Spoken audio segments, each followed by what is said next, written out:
నమస్కారం. Big debate ప్రత్యేక చర్చ కార్యక్రమానికి స్వాగతం. గత సంవత్సరాల కాలంగా మణిపూర్ అల్లర్లు కొనసాగుతూనే ఉన్నాయి. కుకీలు మైతీలు రెండు తెగలకు సంబంధించిన వ్యక్తుల ప్రాణాలు గాలిలో కలిసిపోతున్నాయి. ఇదేదో రైతులకు సంబంధించి దేశవ్యాప్తంగా ఉన్న సమస్య కాదు, లేకపోతే నిరుద్యోగ సమస్య కాదు, ఢిల్లీ కాలుష్యం కాదు, కేవలం ఒక 30 లక్షల మంది జీవితాలకు సంబంధించిన సమస్య, రెండు తెగల మధ్య కొట్లాటలకు సమస్య. ఎందుకని జాతీయ స్థాయిలో ఈ సమస్యకి పరిష్కారం దొరకట్లేదు? నిత్యం ఒకళ్ళొకళ్ళు చంపుకునేటువంటి పరిస్థితి, అత్యంత పాశవికంగా మహిళల్ని దారుణంగా అత్యాచారం చేసి చంపుతున్నటువంటి పరిస్థితి, ఎంతమంది నిర్భయలు అక్కడ బలైపోయారో, ఎన్ని దిశలు సంఘటనలు అక్కడ జరిగినాయో ఊహించుకోవడానికి కూడా సాధ్యం కాకుండా దీనికి పరిష్కారం ఏమిటి? ఎందుకు కేంద్ర ప్రభుత్వం దీని గురించి అలసత్వం వహిస్తుందా, లేదంటే మణిపూర్ ప్రభుత్వం వైఫల్యమా, ఎలా అర్థం చేసుకోవాలని దాని మీద ఇవాళ బిగ్ డిబేట్లో చర్చను చేపట్టాం. దీంతో పాటుగా మహారాష్ట్ర, ఒరిస్సా జార్ఖండ్ ఎన్నికలకు సంబంధించి ప్రచార ఘట్టం ముగిసింది. మహారాష్ట్రలో ఒకే దఫా మొత్తం 288 స్థానాలకి రేపు 20వ తారీఖున ఎల్లుండి పోలింగ్ జరగనుంది. దాంతోపాటుగా జార్ఖండ్లో రెండో దశ కూడా పోలింగ్ జరగనుంది. ఏ రకంగా పార్టీల అవకాశాలు ఉంటాయి దాని మీద కూడా ఇవాళ బిగ్ డిబేట్లో చర్చను చేపట్టాం. చర్చలో మనతో పాటు వేణుగోపాల్ రెడ్డి గారు, ప్రముఖ రాజకీయ సామాజిక విశ్లేషకులు మనతో ఉన్నారు, భారతీయ జనతా పార్టీ సీనియర్ నాయకులు మనతో ఉన్నారు. అలాగే మరి కాసేపట్లో లక్ష్మణ్ గారు, ప్రముఖ విశ్లేషకులు మనతో జాయిన్ అయ్యారు. దిలీప్ కుమార్ గారు, కాంగ్రెస్ పార్టీ అధికార ప్రతినిధి కూడా మరి కాసేపట్లో జాయిన్ అవుతారు. వారితో పాటుగా పెంటపాటి పుల్లారావు గారు కూడా మరి కాసేపట్లో జాయిన్ అవుతారు. ముందుగా వేణుగోపాల్ రెడ్డి గారు నమస్కారం. వేణుగోపాల్ రెడ్డి గారు, ఇది ఈ 2023 మే మనందరికి గుర్తుంది బాగా, ఒకేసారి బర్స్ట్ అయింది ఆ మైతీ తెగకి సంబంధించి రిజర్వేషన్ ఇష్యూలో. ఆ తర్వాత ఆ రిజర్వేషన్ని సుప్రీంకోర్టు ఆపేసింది నాకు గుర్తున్నంత మేరకు. బట్ అప్పటికే ఒక కార్చిచ్చు అక్కడ రగులుకుంది. మన దగ్గర దీపావళికి మాత్రమే పిల్లల దగ్గర బొమ్మ తుపాకులు కనపడతాయి, కానీ అక్కడ ప్రతిరోజు ప్రతి తెగ దగ్గర విచ్చలవిడిగా తుపాకులు కనపడుతున్నాయి, ఒకళ్ళొకళ్ళు చంపుకుంటున్నారు. మళ్ళా ఈ మధ్య అంటే ఇప్పటికే అక్కడ ఒక పెద్ద ఎత్తున సిఆర్పిఎఫ్ బలగాలు, శరణార్థి శిబిరాలు, వాళ్ళల్లో తలదాచుకొని బతుకు దుర్భరంగా గడుపుతున్నటువంటి పరిస్థితి రెండు తెగల్లో ఉంది. చిన్న ప్రాంతం సార్, తెలంగాణలో 4వ వంతు ఏరియా సార్. బహుశా మీరు వెళ్ళే ఉంటారు భారతీయ జనతా పార్టీ నాయకులుగా, చాలాసార్లు మీ నాయకులు దేశం అంతా తిరుగుతూ ఉంటారు. తెలంగాణలో 4వ వంతు ఏరియా, 30 లక్షల జనాభా, రెండు తెగలు సార్.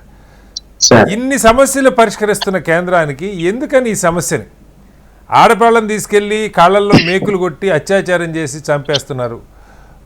2 ఏళ్ల పిల్లల్ని చేతులు తలా నరికి మొండాలు చెరువుల్లో వేస్తున్నారు, నదుల్లో.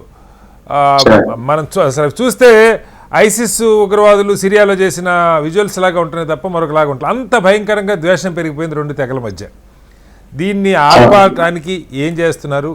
ఎక్కడ వైఫల్యం ఉంది? మీకు మద్దతు ఇస్తున్న పార్టీ మద్దతు విత్డ్రా చేసుకుంది, అక్కడ ఏం చెప్తారు?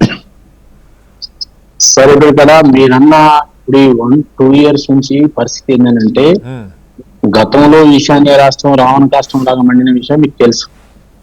అలా ఎవరికి అయితే ఇక్కడ ఏంటంటే, దీంట్లో కేవలం ఒక తెగల మధ్యల పంచాయతీ కోర్టు నిర్ణయం ద్వారా వచ్చిన తెగల మధ్యల పంచాయతీ అయితే వెంటనే పరిష్కారం అయిపోయేది.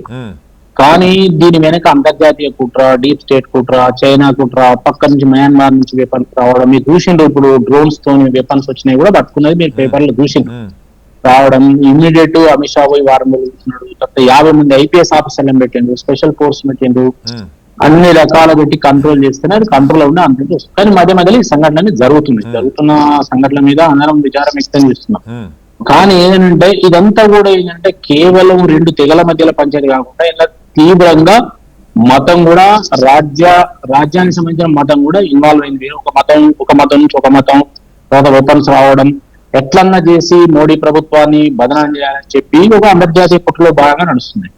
దాన్ని ప్రభుత్వం ఎప్పటికప్పుడు చేసి దాన్ని కంట్రోల్ చేసుకుంటూ వస్తున్న క్రమంలో ఇదే విషయంలో రాహుల్ గాంధీ మాట్లాడుతున్నాడు కదా, 55 ఏళ్ళ నుంచి 50 ఏళ్ళు పరిపాలించిన దేశాన్ని కాశ్మీర్ ఇష్యూని పరిష్కరించలేదు, 370 ఆర్టికల్ తీసేస్తే మళ్ళీ మొన్న ఎన్నికలలో పోయి మళ్ళీ దాని మేము 370 ఆర్టికల్ ఇస్తామని రాహుల్ గాంధీ చెప్తాడు. ఇక్కడికి వచ్చి పొగేసిపోతాడు. కాబట్టి నేనేమంటున్నా అంటే, ఒకవైపు ప్రతిపక్షం నేషనల్ ఇంట్రెస్ట్ తో ఆలోచిస్తే మంచిగా ఉంది, ప్రతిపక్షం ఒకవైపు పొగేస్తున్నది, రెండో వైపు బయట అంతర్జాతీయంగా పోయి సంబంధాలు పెట్టుకొని ఎగదోస్తున్నారు. ఇవన్నిటిని కూడా ఎప్పటికప్పుడు ఇంటెలిజెన్స్ గానీ చెప్తూనే కంట్రోల్ చేస్తున్నారు. విమర్శిస్తే మీ చేతగాని వాటన్నిటికీ చైనా కుట్ర, అమెరికా కుట్ర, లేకపోతే ఐక్యరాజ్య సమితి కుట్ర అంటే ఏంటే ఆ విమర్శ కరెక్ట్ అంటారా? ఒక్క నిమిషం చాటగాని ఏంటంటే ఈ దేశానికి స్వతంత్రం వచ్చిన కాంచి ఎన్ని తీవ్రవాద ఇన్సిడెంట్ జరిగినాయి, కశ్మీర్ ఇష్యూ రగులుతూనే ఉన్నది. మరి అప్పుడు ఆ మాట మాట్లాడలే కదా, మాట్లాడాలి. ఎవరైనా మాట్లాడబట్టే మాట్లాడియండి. ఇప్పుడు మాట్లాడియండి కానీ ఇప్పుడు ప్రభుత్వం ఏం చేతులు ముడుచుకొని కూర్చోలేదు, కంట్రోల్ చేస్తున్నది. ఎంత వరకు కంట్రోల్ చేయాలో అంతవరకు కంట్రోల్ చేస్తున్నది. ఆ టైం ఎంతో పోలేదు. కంట్రోల్ చేయకపోతే ఇప్పటికి అసలు మన చేతుల్లో లేకుండా పోవు. ఇప్పుడు దాని మీద 2000 కిలోమీటర్ల బార్డర్ ఏదైతే ఉన్నదో బార్డర్ అంతా సీజ్ చేసింది. బయట నుంచి వెపన్ రాకుండా చేస్తుంటేనే డ్రోన్లతో పంపిస్తున్నారు, రకరకాలు చేస్తున్నారు. అది హిల్ ఏరియా మొత్తం, ఆ హిల్ ఏరియాస్లలో ఎక్కడ ఎవరు ఉంటారో తెలియదు. పోలీసు ప్రాణాలక్షలు పెట్టుకొని పనిచేస్తున్నారు. మధ్య మధ్యలో ఇన్సిడెంట్స్ అవుతున్నాయి, కంట్రోల్ చేస్తుంటారు. కంట్రోల్ చేయకుండా ప్రభుత్వం, బీజేపీ ప్రభుత్వం ఏమైనా దాన్ని ఈ మాట ఎన్పీపీ పార్టీ ఏకంగా ముఖ్యమంత్రి ఇంటి మీద, మంత్రి మీద దాడి జరిగి మొత్తం ఫర్నిచర్ ధ్వంసం చేశారు. ఒక తెగ మీద దాడి జరిగితే ఒక తెగ వచ్చి ప్రభుత్వం మీద దాడి చేసింది మొన్న. ఇప్పుడు అందుకే నేనేమంటున్నా అంటే, సరే ఇలా రాజకీయాలు ఇన్వాల్వ్ కదా, రాజకీయాలకు నేను ఆన్సర్ చెప్పలేను. రాజకీయాలు వాళ్ళకి ఏది నోటికి వస్తుంది మాట్లాడుతూనే ఉంటారు, ఈజీగా మాట్లాడేస్తారు. కానీ ఈ దేశంలో 11 సంవత్సరాల నుంచి తీవ్రవాద ఏర్పడదారులు ఒక్కరు కూడా దేశం మీద జరగలేదు. జమ్మూ కాశ్మీర్ కూడా గతంగా చాలా కంట్రోల్ చేసిండ్రు. 1-2 ఇన్సిడెంట్లు అయితే కూడా మనం ఎయిర్ సైకిల్ చేస్తాం. ఇప్పుడు ఇక్కడ జరిగే ఇన్సిడెంట్ లో కూడా కంట్రోల్ చేస్తున్నాం. మనం కంట్రోల్ చేయలేదు అని చెప్పేదానికి వీళ్ళు కంట్రోల్ చేస్తున్నది. కంట్రోల్ చేయంగా కూడా మధ్య మధ్యలో ఇన్సిడెంట్స్ జరుగుతున్నాయి. జరిగిన వాటిని కూడా కంట్రోల్ చేస్తున్నది. దానికి అనేక రకాల సమస్యలు ఎదురైతే ఉంటే వాటిని ప్రతి ఒక్కదాన్ని జరుగుతున్న దానికి సంబంధించి సార్ స్పష్టంగా ఒక ఇదేంటంటే, అక్కడ మీకు తెలుసు ఏ తెగకి ఆ తెగకి చిన్న చిన్న గ్రామాల్లాగా ఉంటున్నాయి. అటు మైతీలు కానీ కుక్కీలు కానీ వాళ్ళ గ్రామాలకి మీకు విషయం మీకు తెలియదు కదా, విషయం చెప్తున్నా. ఏ గ్రామానికి వాళ్ళు వాలంటీర్లు పెట్టుకున్నారు, గ్రామ వాలంటీర్ లాగా. వాళ్ళు అంతా సరే తుపాకులు అందరి దగ్గర ఉన్నాయి అనుకున్నది వేరే విషయం. అయితే ఈ కుకీ తెగకి సంబంధించిన 10 మందిని సిఆర్పిఎఫ్ వాళ్ళు ఆ గ్రామ వాలంటీర్లు చంపేశారని, ఆ కారణంగానే వాళ్ళు విషయం చెప్పన్నా, ఈ పేపర్లు వచ్చేటి మీడియాలు వచ్చేటి నమ్మితే మనం ఇంకెంత అగ్ని కాజ్యం వేయడం ఎందుకు చంపుతారండి అట్లా? వాళ్ళు ఎక్కడో వాళ్ళంతా అనేక ఇన్సిడెంట్ కంటిన్యూ వస్తున్న క్రమంలో ఎన్కౌంటర్ జరిగింది. జరిగిందంటే పట్టుకొని చంపినంటే ఎట్లా ఎన్కౌంటర్ జరిగింది. తర్వాత అంత అటు చంపిండ్రు, ఇటు చంపారు, వీళ్ళు కూడా చంపిండ్రు, వాళ్ళు కూడా చంపారు. 2 దిక్కులుగా చచ్చిపోతున్నారు, 2 దిక్కులు నడుస్తున్నాయి. వాళ్ళకి ఎక్కడి నుంచి ఆయుధాలు వస్తున్నాయి, ఎక్కడి నుంచి పొలిటికల్ గా అందుతున్నదో దాన్ని ఇప్పటివరకు చాలా వరకు కట్ చేసినా కూడా ఇంకా కొన్ని అక్కడక్కడ జరుగుతున్నాయి. జరిగే వాటిని కంట్రోల్ చేస్తున్నాం. అంతేగాని దాని ఏదో మనం వదిలిపెట్టి జరగని చూస్తూ ఏం లేదు. ప్రభుత్వం చేతులు ముడుచుకొని ఏం కూర్చోలేదు. మనకు ఒక ఇన్సిడెంట్ జరిగిందే కనిపిస్తాయి కానీ దాని వెనుక ఎంత ప్రయత్నం జరుగుతున్నది అనేది తెలియదు. నిన్న మహారాష్ట్ర కాకుండా హోమ్ మినిస్టర్ ప్రోగ్రామ్ లో క్యాన్సిల్ చేసుకొని మొత్తం నిన్న అందరిని పిలుచుకొని సెక్యూరిటీ సిబ్బందిని పిలుచుకొని మాట్లాడి ఎట్లా కంట్రోల్ చేయాలో ప్లాన్ చేస్తున్నారు. అదే జరుగుతుంటాయి. ఇప్పుడు మనం ఇక్కడ 40 ఏళ్ళ నక్సలైట్ జరిగితే ఎన్నో బ్లాస్టింగ్ జరిగినాయి. ఎంత కంట్రోల్ చేసినా జరిగింది. అప్పుడు ప్రభుత్వాలు చేయలేక జరుగుతుంటాయి సార్. మీరు వైఫల్యాలతో పోల్చుకుంటే ఎట్లా వేణుగోపాల్ రెడ్డి గారు? మీరు అనుకుంటున్నా, నేను వైఫల్యాలతో పోల్చుకుంటున్నారు మీరు. విజయాలు చెప్పిన నేను అందుకే దేశంలో మోడీ వచ్చిన తర్వాత ఎన్ని జరిగినాయి, గతంలో ఎన్ని జరిగినాయి మీకు చెప్పాను. ఇప్పుడు చెప్పాను. ఇప్పుడు ఇప్పుడు కాబట్టి నేనేమంటానంటే, ఇప్పుడు మన దగ్గర భూతాదం ఉండేది వాడాలి పోయి ఇన్సిడెంట్ చేస్తాడని చేసే కాడికి నిఘా సంస్థలు అన్ని చేస్తూనే ఉంటాయి, చెయ్యంగా కూడా అవుతుంటాయి. అయినప్పుడు కంట్రోల్ చేస్తున్నారు, తెలుసుకుంటున్నారు, కంట్రోల్ చేస్తున్నారు. ఎందుకు జరిగినది అంటే జరిగేది తెలిసి జరగదు కదా. రైట్ సార్, మళ్ళీ వస్తాను మీ దగ్గరికి వేణుగోపాల్ రెడ్డి గారు. దిలీప్ గారు, ఇప్పుడే మీరు వేణుగోపాల్ రెడ్డి గారు మాట్లాడింది విన్నారు. దీని వెనక చైనా హస్తం ఉంది, మయన్మార్ హస్తం ఉంది, లేదంటే రాహుల్ గాంధీ విదేశాలు వెళ్ళి ఎగదోస్తున్నారు, పొగబెడుతున్నారు. సరే, ఇవి రాజకీయం. వాళ్ళు మాట్లాడినా మీరు మాట్లాడినా రాజకీయం అనుకోండి, మరొకటి అనుకోండి. కానీ ఈ దాదాపు సంవత్సరం నుంచి ప్రతిపక్షాలు దేశవ్యాప్తంగా కోరుకుంటుంది ఏంటంటే, కనీసం ఒక్కసారి ఈవెన్ పార్లమెంట్ ఎలక్షన్ కూడా అదొక మేజర్ మీరు క్యాంపెయిన్ ఇష్యూగా కూడా వాడారు అన్ని పార్టీలు. ప్రధాని అక్కడికి పోయి కూర్చొని ఆ 2 తెగలతో ఒకసారి మాట్లాడి ఒక భరోసా ఇచ్చి ఏదైనా ఒక ప్రయత్నం చేస్తే బాగుండేదని అనుకున్నాం. సరే, అమిత్ షా గారు అయితే చాలాసార్లు వెళ్ళారు. బట్ సంహవ్ ఎన్నికలు అయిపోయినా అది నిరంతరాయంగా మండుతూనే ఉంది. సరే, మనకి పత్రికల్లో పతాక శీర్షికల్లో ఒకరోజు ఉంటే ఏదైనా వైలెన్స్ జరిగితే మనం మాట్లాడుకుంటాం, లేదంటే అక్కడ ఏం జరుగుతుందో మనకు తెలియదు. కానీ దాదాపు సంవత్సరన్నర కాలంగా కొన్ని వేల కుటుంబాలు ఇప్పటికీ శరణార్థి శిబిరాల్లోనే ఉన్నాయి సార్. అక్కడ దారుణాతి దారుణంగా రోడ్డు మీద ఆడపిల్లల్ని బట్టలు లేకుండా నిలబెట్టి తుపాకీతో కాల్చి చంపటం, దొరికిన వాళ్ళని దొరికినట్టు అత్యాచారం చేయటం, 2 వర్గాల్లో చంపుకోవటం, అసలు భారత్లో ఇలాంటి పరిస్థితులు ఈ మధ్య కాలంలో లేవు. ఒక ఆటవిక స్థాయికి ఆ ప్రాంతం చేరిపోయింది, అంత విద్వేషం పెరుగుతోంది. ఎలా దీన్ని ఎవరు పూనుకోవాలి, ఏం చేయాలి? కన్నీళ్లు పెట్టుకుంటున్నారు ప్రజలు, ఏం చెప్తాం? ఆ వీడియోస్ కానీ ఆ విజువల్స్ కానీ మనం చూస్తే అది భయంకరంగా ఉంది. చిన్న పిల్లలను మహిళలను అన్నట్టు బట్టలు తీసి కాల్చే విధానం కానీ, ఆ ఇద్దరు గ్రూప్ల మధ్య జరుగుతున్నటువంటి ఒక పరాకాష్ఠకు చేరినటువంటి హింస కానీ, ఇది కంట్రోల్ చేయాల్సింది కేంద్ర ప్రభుత్వం, అక్కడ రాష్ట్ర ప్రభుత్వం అందులో వైఫల్యం ఉందనే విషయం అందరికీ తెలుసు. రాష్ట్ర ప్రభుత్వం సబ్జెక్ట్ అయ్యా ఎప్పుడో కేంద్రం చెప్పింది రాష్ట్ర ప్రభుత్వం లెవెల్ దాటిపోయింది. సో మీరు అన్నట్టు అంత సీరియస్ గా ప్రాబ్లమ్ ని వీళ్ళు అసలు అడ్రస్ చేస్తున్నారా అనే డౌట్స్ వస్తాయి. చాలా రోజులు అయిపోయింది కదా, పార్లమెంట్ లో కూడా ఆయన ప్రసంగం అందరూ ఎదురు చూసాం. దాని గురించి ఏమైనా సుదీర్ఘమైనటువంటి ఏమైనా అజ్యూరెన్స్ ఏమైనా ఇస్తారేమో వాళ్ళ ప్రజలకు స్వాంతరం ఇచ్చే పద్ధతిలో ప్రైమ్ మినిస్టర్ మాట్లాడిన ఒక్కటే ఒక నిమిషం మాట్లాడాడు. మనందరం అంత సీరియస్ గా తీసుకున్న సబ్జెక్ట్ ని ఆయన డిబేట్ లో ఒక్కటే ఒక నిమిషం కేటాయించాడు. దాన్ని ఆ పరిస్థితి కంట్రోల్ చేస్తాం, we're assuming people of Manipur అన్నాడు తప్ప ఏమీ ఎక్స్ప్లెనేషన్ లేదు, ఏ విధంగా చర్యలు చెప్పారు కూడా చెప్పలేదు. అంటే అట్లాగా సార్, మీకు రాజకీయ పార్టీలకి దిలీప్ గారు ఈ 2 పార్లమెంట్ సీట్లే కదా ఉంటే ఏంది పోతే ఏంది అని ఉంటుందా, లేదా చిన్న రాష్ట్రం మిగతా దేశం పట్టించుకోదనుకుంటారా? ఇప్పటి ప్రాణాలు మణిపూర్లో అయితే ఒక లెక్క, ఢిల్లీలో ఒక నిర్భయ మానభంగం జరిగితే దేశమంతా హడావుడి జరిగింది, రాజకీయం తలకిందులైపోయింది. మణిపూర్లో రోజు ఒక నిర్భయ సంఘటన, రోజు 10 కొద్ది నిర్భయ సంఘటనలు జరుగుతున్నాయి దిలీప్ గారు. ఎందుకని వీటికి, ఆ ప్రాణాలకి ఆ మానాలకి గుర్తింపు ఉండట్లేదు? అన్ఫార్చునేట్ మీరు అన్నట్టు ఇక్కడ ఢిల్లీలో ఉన్న పబ్లిసిటీ వేరు, మీడియా అటెన్షన్ వేరు, ఫోకస్ వేరు. ఒక్కసారిగా అది ఇష్యూ అయిందంటే కలకటాలో జరిగిన సంఘటన కూడా ఎంత ఒక్కసారి మీడియా అటెన్షన్ అట్రాక్ట్ చేసి దేశవ్యాప్తంగా ఈ విధంగా అలజడి సృష్టించింది మనం చూసాం. అన్నట్టు మణిపూర్ లో నరమేధం జరుగుతా ఉంది, కంటిన్యూస్ జరుగుతుంది నరమేధం. అయినా కూడా ఎందుకో మీడియా అటెన్షన్ కానీ, సోషల్ మీడియా అటెన్షన్ కానీ, అన్ని పార్టీల అటెన్షన్ కానీ, అసలు ముఖ్యంగా ప్రభుత్వాల అటెన్షన్ ముఖ్యం. మనం ఎంత దూరం పెట్టినా, విపక్షాలు ఎన్ని మాట్లాడినా, అది అల్టిమేట్ గా ప్రభుత్వం తన చేతిలో ఉన్నటువంటి పవర్ ద్వారా కానీ సైన్యాన్ని అయినా సరే తీసుకొచ్చి డిప్లాయ్ చేసి, ఆల్రెడీ ఆర్మీ డిప్లాయ్ అయి ఉండదు. సో ఈ పార్టీకి ఎప్పుడో కంట్రోల్ చేసి ఉండాల్సి ఉంది ఆ స్టేట్ ని. అది నార్త్ ఈస్ట్ లో ఉన్నంత మాత్రం, మరి ఎక్కడో కన్యాకుమారిలో ఉన్నంత మాత్రం ఒక విభాగం అనేది మనది కాదు అని మనం అనలేం కదా. దేశంలో అంతర్భాగం. సో మన దేశంలో అంతర్భాగం అయినప్పుడు నార్త్ ఈస్ట్ లో యాక్సెసిబిలిటీ ఉండకపోవచ్చు, గుట్టలు ఎక్కువ ఉండొచ్చు, మనకు రోడ్స్ ఇన్ఫ్రాస్ట్రక్చర్ అనేది తక్కువ ఉండొచ్చు. కానీ ఇంత మాత్రం చేత అక్కడ ఉన్న ప్రజలు మన వాళ్ళు కాకుండా ఇవాళ బోల్డ్ అంత టెక్నాలజీ వచ్చింది కదా సార్. మనం పాకిస్తాన్లో వెళ్ళి సర్జికల్ స్ట్రైకులు చేసామంటున్నాం, డ్రోన్లు ఉన్నాయి. మన భూభాగంలో మనం డ్రోన్లు వేసి ఒకవేళ తీవ్రవాదులు ఉంటే పట్టుకోలేమా, లేదా కూర్చోబెట్టి చర్చలు చేయలేమా? సమస్య ఎక్కడుంది దిలీప్ గారు? చేయగలుగుతాం. అదే గతంలో కూడా మీకు జ్ఞాపకం ఉంటే ఇవరకు బెంగాల్లో కూడా ఈ విధమైనటువంటి హింస ఒకప్పుడు చెల్లేది. గూర్ఖా అలాంటి డిమాండ్ జరిగినప్పుడు దానికి వాళ్ళతో కూర్చొని, అస్సాంలో జ్ఞాపకం ఉంటే ఈవెన్ ఆ టైంలో కూడా సీరియస్ క్రైసిస్ వచ్చినప్పుడు అన్ని గ్రూపులతో కూడా, వారింగ్ గ్రూప్స్, ఫ్యాక్షన్ గ్రూప్స్ అందరితో కూర్చోబెట్టి ఒక సొల్యూషన్ అనుకునే ప్రయత్నాలు అప్పుడు సీరియస్ గా జరిగాయి.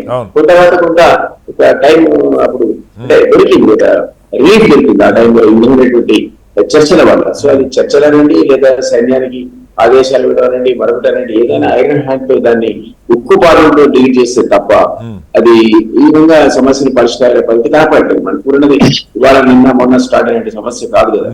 మనం చూస్తా ఉన్నాం ఈ సుదీర్ఘ కాలంగా ఏ విధంగా రగిలిపోతుందో అది. సో అది ఎందుకో దీని ఫెయిల్యూర్, బీజేపీ యొక్క ఫెయిల్యూర్ అని చెప్పాలి. అన్నట్టు హోమ్ మినిస్టర్ పోతే సరిపోదా, ఇంకో మందిని చూస్తే సరిపోదా, మేము దాని మా అబ్జర్వేషన్ లో ఉంది, మా కంట్రోల్ లో ఉంది అంటే ప్రైమ్ మినిస్టర్ అనేవాడు ఓవరాల్ గా రెస్పాన్సిబుల్ కదా ఈ సిచ్యుయేషన్స్ కి. సో ఇప్పుడు ఎలక్షన్స్ లేవు, దానికి సంబంధించిన పార్లమెంట్ ఎలక్షన్స్ ఇవాళ దాకా క్యాంపెయిన్ జరిగింది. నిన్న హోంమంత్రి గారు హడావుడిగా ఈ 15 ప్రాణాలు గాలిలో కలిసిపోతే ఆయన ప్రచారం రద్దు చేసుకుని వెళ్ళారని చెప్తున్నారు. అంటే మన ఎన్నికల్లో సారీ అది కాదు విషయం. అంటే ఇప్పటికైనా ప్రైమ్ మినిస్టర్ తన సబ్జెక్టు అది పోయి రిలీఫ్ స్వాంతన చేకూర్చే మాట్లాడి వచ్చింటే బాగుంటుంది. జరగలేదు కాబట్టి ఒక రకంగా మరి అది నెగ్లిజెన్స్ అంటారా, లేకపోతే అనేది పట్టించుకోవట్లేదు అంటారా, సరి అయినటువంటి రెస్పాన్స్ అయితే ఉందని అనిపించట్లేదు. డెఫినెట్లీ పక్క దేశం దేని మీద దృష్టి పెట్టి ఉండొచ్చు, విదేశీ హస్తం ఉంటే ఉండొచ్చు అక్కడ జరుగుతున్న అల్లరిలో. మనం కాదని నార్త్ ఈస్ట్ స్టేట్స్ ఉన్నటువంటి ప్రాబ్లం ఇది, వేరే ప్రాబ్లం. ఇప్పుడు కూడా ఆ పక్కన ఉన్నటువంటి దేశాలు ఎప్పుడు ఇక్కడ ఏ విధమైన సంక్షోభం వస్తుందో అని దాంట్లో అగ్నిలో రాజ్యం పోసే ప్రయత్నం చేస్తుంటే దాని వాళ్ళు మారుతున్న సంప్రదాయం అది మనం కాదని. కానీ వీటన్నిటితో సమానంగా వాటిని అధిగమిస్తూనే ఇక్కడ ఉన్నటువంటి ప్రజల ప్రాణాలు ఆస్తులు రక్షించాల్సిన అవసరం ఉంటుంది. కేవలం రెండు తెగల మధ్య గొడవ కింద నేను చూస్తే అది అల్టిమేట్ సొల్యూషన్ కాదు కదా. లక్ష్మణ్ గారు, ఇక్కడ రెండు, ఇప్పుడు చైనా ఎగదోస్తుంది అనుకుంటే మొన్ననే మనం చూసాం, చైనాతో బంగారులాగా ఒక అండర్స్టాండింగ్ కుదిరింది, రెండు వైపులా బలగాల్ని వెనక్కి తీసుకొచ్చేసాం, నా సాధారణ పరిస్థితుల్లో నెలకొన్నాయని పెద్ద ఎత్తున పత్రికల్లో టీవీల్లో గొప్ప దౌత్య విజయంగా మనం చెప్పుకున్నాం. అట్లాగే ఇక్కడ అయితే ఇప్పుడు దిలీప్ గారు చెప్పినట్టు ఉక్కుపాదంతో అణిచివేయలేకపోతున్నారా, లేదు రెండు తెగల మధ్య ఒక సిస్టమేటిక్గా చర్చల ప్రక్రియ ప్రభుత్వం వైపు నుంచి, నాకైతే తెలియదు, మరి నేను ఫాలో కావట్లేదా నాకైతే తెలియదు. అది ఎన్నికల దాకా దాని మీద పెద్ద ఎత్తున చర్చ జరిగింది, కానీ ఆ ఎన్నికల తర్వాత ఏం జరుగుతుందో మనకు తెలియదు, మళ్ళీ ప్రాణాలు పోతే తప్పితే మనం కూర్చొని మాట్లాడుకోవట్లా. కానీ ప్రభుత్వం అది కాదు కదా, వాళ్ళతో లోతుగా చర్చల ప్రక్రియ, రెండు తెగల్ని ఒక శాంతి ఎస్టాబ్లిష్మెంట్కి, శాంతి స్థాపనకు ప్రయత్నం జరగాలి.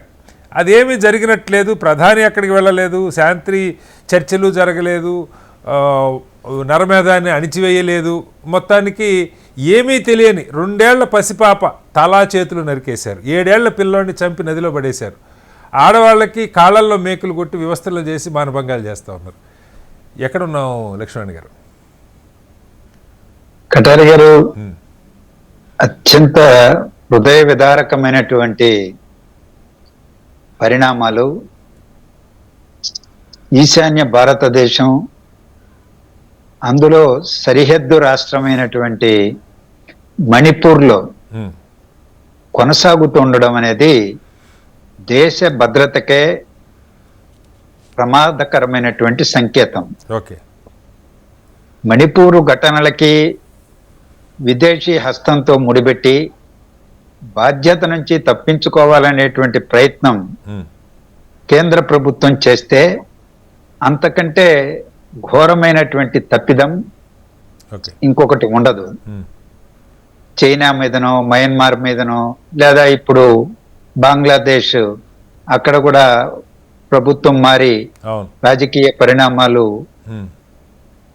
పురోగమన దశలో ఉన్నటువంటి పూర్వరంగంలో ఇలాంటి వాటిని చూపెట్టి తమ బాధ్యతను తప్పించుకోలేక ఏవేవో మాట్లాడుతున్నట్టుగా కనిపిస్తుంది. రాజకీయాలకు అతీతంగా ఈ సమస్యను చూడలేమా అనేది ప్రధానమైన సమస్య. 1.5 ఏడాదిన్నరక ఈరోజు మణిపూరు తగలబడుతున్నది. 60,000 మంది జనాభా నిరాశ్రయులైపోయారు. నిరాశ్రయులుగా అయినటువంటి వాళ్ళ సహాయ కేంద్రం నుంచే కుటుంబాన్ని కిడ్నాప్ చేసి పసికందు 8 నెలల పసికందును కూడా ముక్కలుగా చేసి నదిలో పడేసినటువంటి ఘటనలు. చిన్న పిల్లలు, మహిళలు టార్గెట్ అయిపోయారు. ఎక్కువ మంది వాళ్లే హత్యకు గురయ్యారు. మొత్తంగా 220 మంది ఈ ఏడాదిన్నర కాలంలో హత్యకు గురయ్యారు. ఇటీవల కాలంలో ఈ సిఆర్పిఎఫ్ దళాలు వాళ్లకు ప్రత్యేక భద్రతా దళాలకి ప్రత్యేక హక్కులు కూడా దఖలుపరిచే చట్టాన్ని అమలు చేశారు. నవంబర్ 14వ తారీఖు నోటిఫికేషన్ జారీ చేశారు. అంతకు ముందే కుకీ వాళ్ళని మిలిటెంట్ పేరుతో వాళ్ళని సరే ఎన్కౌంటర్ లో చంపేశారా, ఎత్తుకుపోయి చంపేశారా, చంపడం అనేటువంటిది వాస్తవం. దాన్ని కేంద్ర ప్రభుత్వం కూడా ఇంతవరకు ఖండించినటువంటి దాఖలాలు లేవు, నా దృష్టికి అయితే రాలేదు. దాని తర్వాతనే ఈ రోజు ఈ కిడ్నాప్లు, హత్యలు, మేతీకి సంబంధించినటువంటి కుటుంబాల సభ్యుల్ని ఈరోజు ఎవరి మీదనో ఎందుకు ఎన్పిపిపి వాళ్ళ భాగస్వామ్య పార్టీనే మద్దతు ఉపసంహరించుకొని ముఖ్యమంత్రి వైఫల్యం చెందారు. ముఖ్యమంత్రి శాంతిని పరిరక్షించలేకపోయాడు, ప్రాణాలు రక్షించలేకపోతున్నాడు. ఆయన ఇంటి మీద, మంత్రుల ఇంటి మీద, ఎమ్మెల్యేల పైన తగలబెడుతుంటే, దాడులు చేస్తుంటే ఈ రోజు ఎవరినో విదేశీ హస్తమనో లేకపోతే ప్రతిపక్షాల మీదనో నిందనో వేసేసి తప్పించుకునే ఒక వైఖరి సమర్థనీయమా? మణిపూర్ నేను వెళ్ళినటువంటి రాష్ట్రమే అది. 1990కు ముందు 2-3 సార్లు వెళ్ళాను. అత్యంత సంపన్నమైనటువంటి శాంతియుతంగా సహజీవనం చేసేటువంటి మేతీల మధ్య లేకపోతే కుకీల మధ్య, జాతుల మధ్య స్నేహ సంబంధాలు ఉన్నటువంటి రాష్ట్రం అది. నాగాలాండ్ లో ఇన్సర్జెన్సీ సమస్య ఉన్నది, కానీ ఏనాడు మణిపూర్లో లేదు. అవును. ఆ చరిత్ర లేదు గతంలో. ఉమ్. మరి ఈ మధ్య కాలంలోనే ఎందుకు వచ్చింది? ఎవరి వల్ల వచ్చింది? ఉమ్. పోయిన ఎన్నికల్లో, ఉమ్. లోక్సభ ఎన్నికల్లో రెండింటిని కాంగ్రెస్ పార్టీని గెలుచుకున్నది. అవును. ఉమ్. అధికారంలో ఉన్నది బీజేపీ ప్రభుత్వం, దాని కూటమి ప్రభుత్వం. ఓకే. ఉమ్. మరి ప్రజలు ఎందుకు ఇన్నర్ మణిపూర్ లో, ఔటర్ మణిపూర్ లో 2 చోట్ల అత్యధిక ఓట్లేసి ఎందుకు గెలిపించారు? ఎందుకు పాలక పార్టీని ఓడించారు? ఉమ్. ఆత్మవిమర్శ చేసుకునేటువంటి విఘ్నత లోపించిందా? ఉమ్.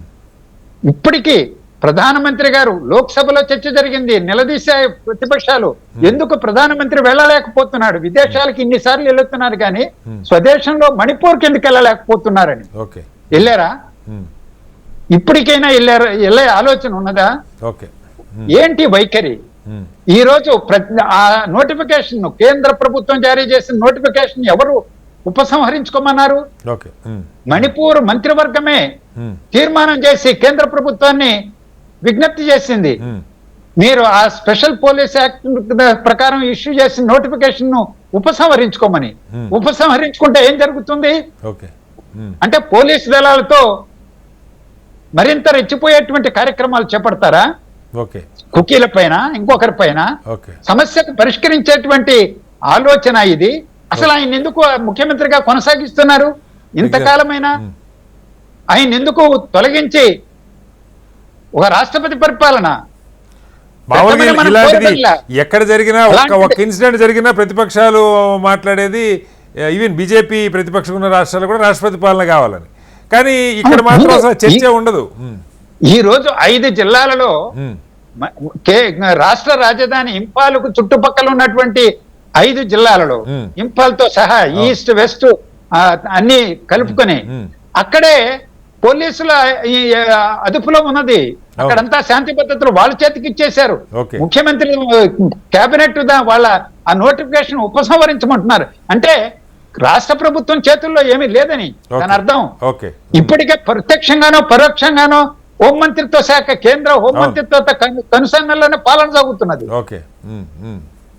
ఈ రోజు ఆ పరిస్థితే కొనసాగితే ఇంకెంతకాలం? సమస్య దేశ భద్రతకు ముప్పుగా వాటిల్లదా? సరిహద్దు రాష్ట్రం కాదా? అందువల్ల ఆలోచించాలని కోరుతున్నా. రైట్. ఒకసారి వేణుగోపాల్ రెడ్డి గారు, ఇక్కడ నిజంగా కూడా అంటే కనీసం ముందు ఇప్పుడు ఆయన ఇంటి మీద దాడి చేసింది ఆయన కూడా మైతీ వర్గానికి చెందిన ఆయన బీరేన్ సింగ్. అదే వర్గానికి చెందిన వాళ్ళు మాకు రక్షణ కల్పించట్లేదని ఆయన ఇంటి మీద దాడి చేసి అటు ఆయనతో పాటు మంత్రులు, ఎమ్మెల్యేలు ఇళ్ళు తగలబెట్టిన పరిస్థితి మనం చూసాం. కుకీ తెగ అయితే మొత్తానికి మొత్తం పూర్తిగా వ్యతిరేకంగా ఉన్నది.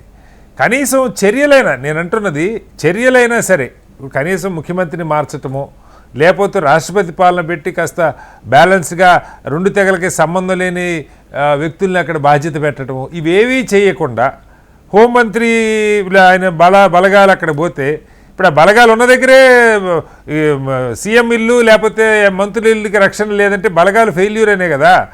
దీన్ని మీరు ఆన్సర్ చేసే ముందు మనతో వేణుగోపాల్ రెడ్డి గారు, ఒకసారి పుల్లారావు గారు కూడా జాయిన్ అయ్యారు, వారి ఒపీనియన్ కూడా తీసుకొని మీ దగ్గరికి వస్తాను. పుల్లారావు గారు నమస్కారం. నమస్కారం. పుల్లారావు గారు చెప్పండి, మణిపూర్లో గత సంవత్సరాల కాలంగా జరుగుతున్నది మనం అందరం చూస్తూ ఉన్నాయి కదా, మనం వర్ణించడానికి అలవి కానీ అంత భయంకరంగా హృదయ విదారకంగా సంఘటనలు అక్కడ ఉంటా ఉన్నాయి, మీరు ఫాలో అవుతూ ఉంటారు. ఇది ఎవరి వైఫల్యం, పరిష్కారం ఏంటి? మీరు సంవత్సరాలు తీసుకున్నారు, చాలా తప్పుడు టైము. 100 సంవత్సరాలు తీసుకోవాలి. 100 మణిపూర్ ఎస్టీకి, ఈశాన్య రాష్ట్రాలకి. మణిపూర్కి వచ్చిన problem, Mizoram, Meghalaya same problem ఉన్నది. బర్మా బోర్డర్ పక్కన ఉన్నది, బంగ్లాదేశ్ పక్కన ఉన్నది. వీళ్ళ జనం ఎవరైతే మణిపూర్ లో ఉన్నారో కొంతమంది బర్మాలో ఉన్నారు, కొంతమంది బంగ్లాదేశ్ లో ఉన్నారు. బ్రిటిష్ హయాంలో అలా బోర్డర్ డివైడ్ చేశారు, ఉండిపోయింది. అందువల్ల ఆ ప్రాబ్లం కొత్తగా కాదు. నాకు జ్ఞాపకం నేను చెప్తున్నా, 1970 నుంచి ఈ వేళకి 10 సార్లు రాష్ట్రపతి పరిపాలన మణిపూర్ లో పెట్టారు. 10 సార్లు. ఎందుకంటే ఇది మనం అండర్స్టాండ్ చేసుకోవాల్సింది. ఇక్కడ కాదు ఒక చిన్న సబ్మిషన్, ఇక్కడ చొరబాట్ల కంటే కీలకంగా ఉన్న 2 తెగల మధ్య విద్వేషం రగులుతుంది సార్, అది ప్రధాన సమస్య. అది అప్పటి నుంచి జరుగుతుంది, కొత్తగా కాదు. అప్పుడు బ్రిటిష్ టైంలో ఎలక్షన్ లేవు, ఏమీ లేవు.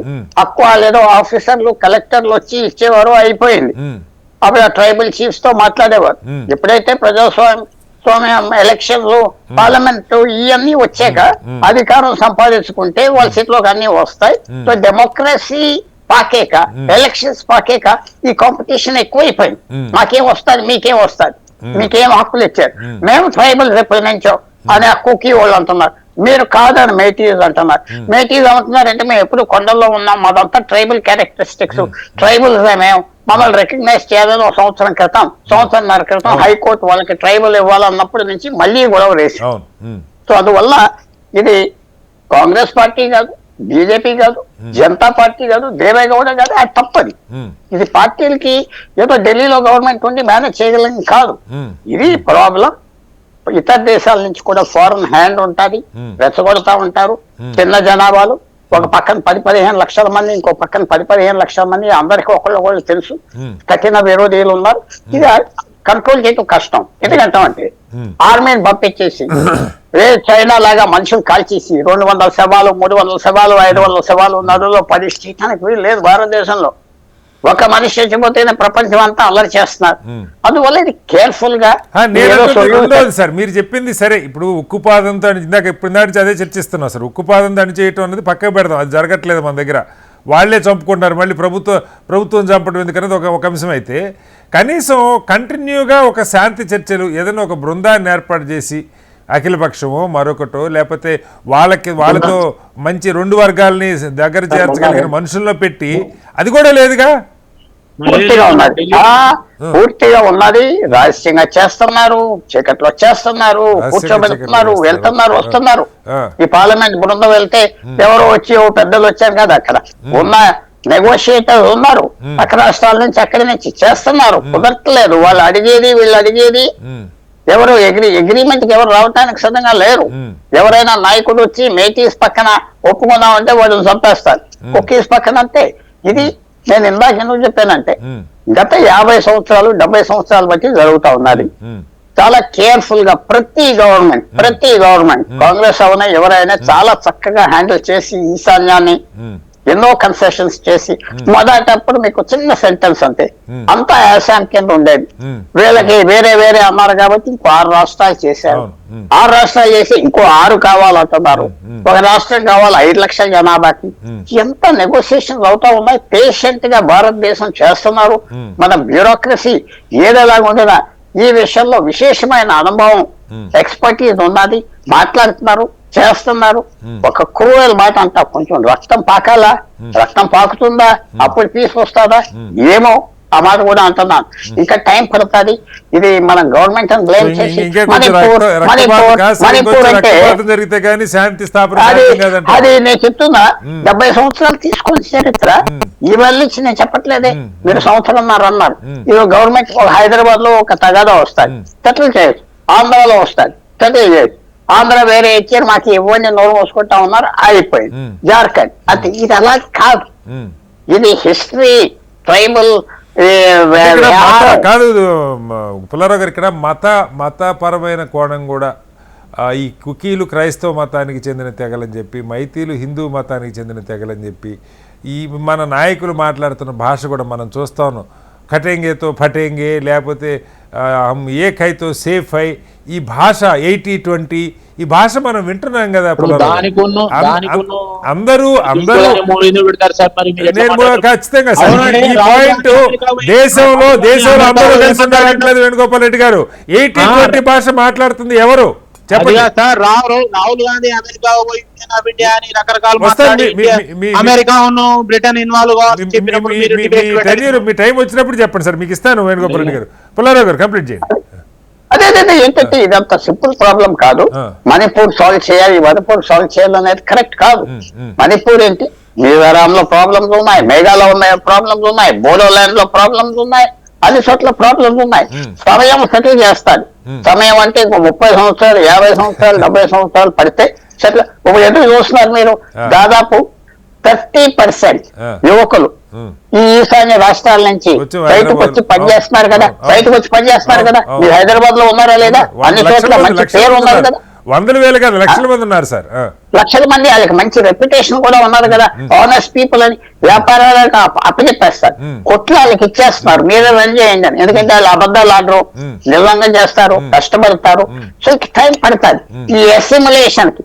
భారతదేశంతో ఉండటం మంచిది, ఆ చైనాలో ఆ బంగ్లాదేశ్ లో దూకితే ఏమవుతుంది అనేది టైం పడుతుంది, తప్పకుండా అవుతుంది. కానీ రేపు నెగోషియేట్ చేయాలి, అది అవ్వదు.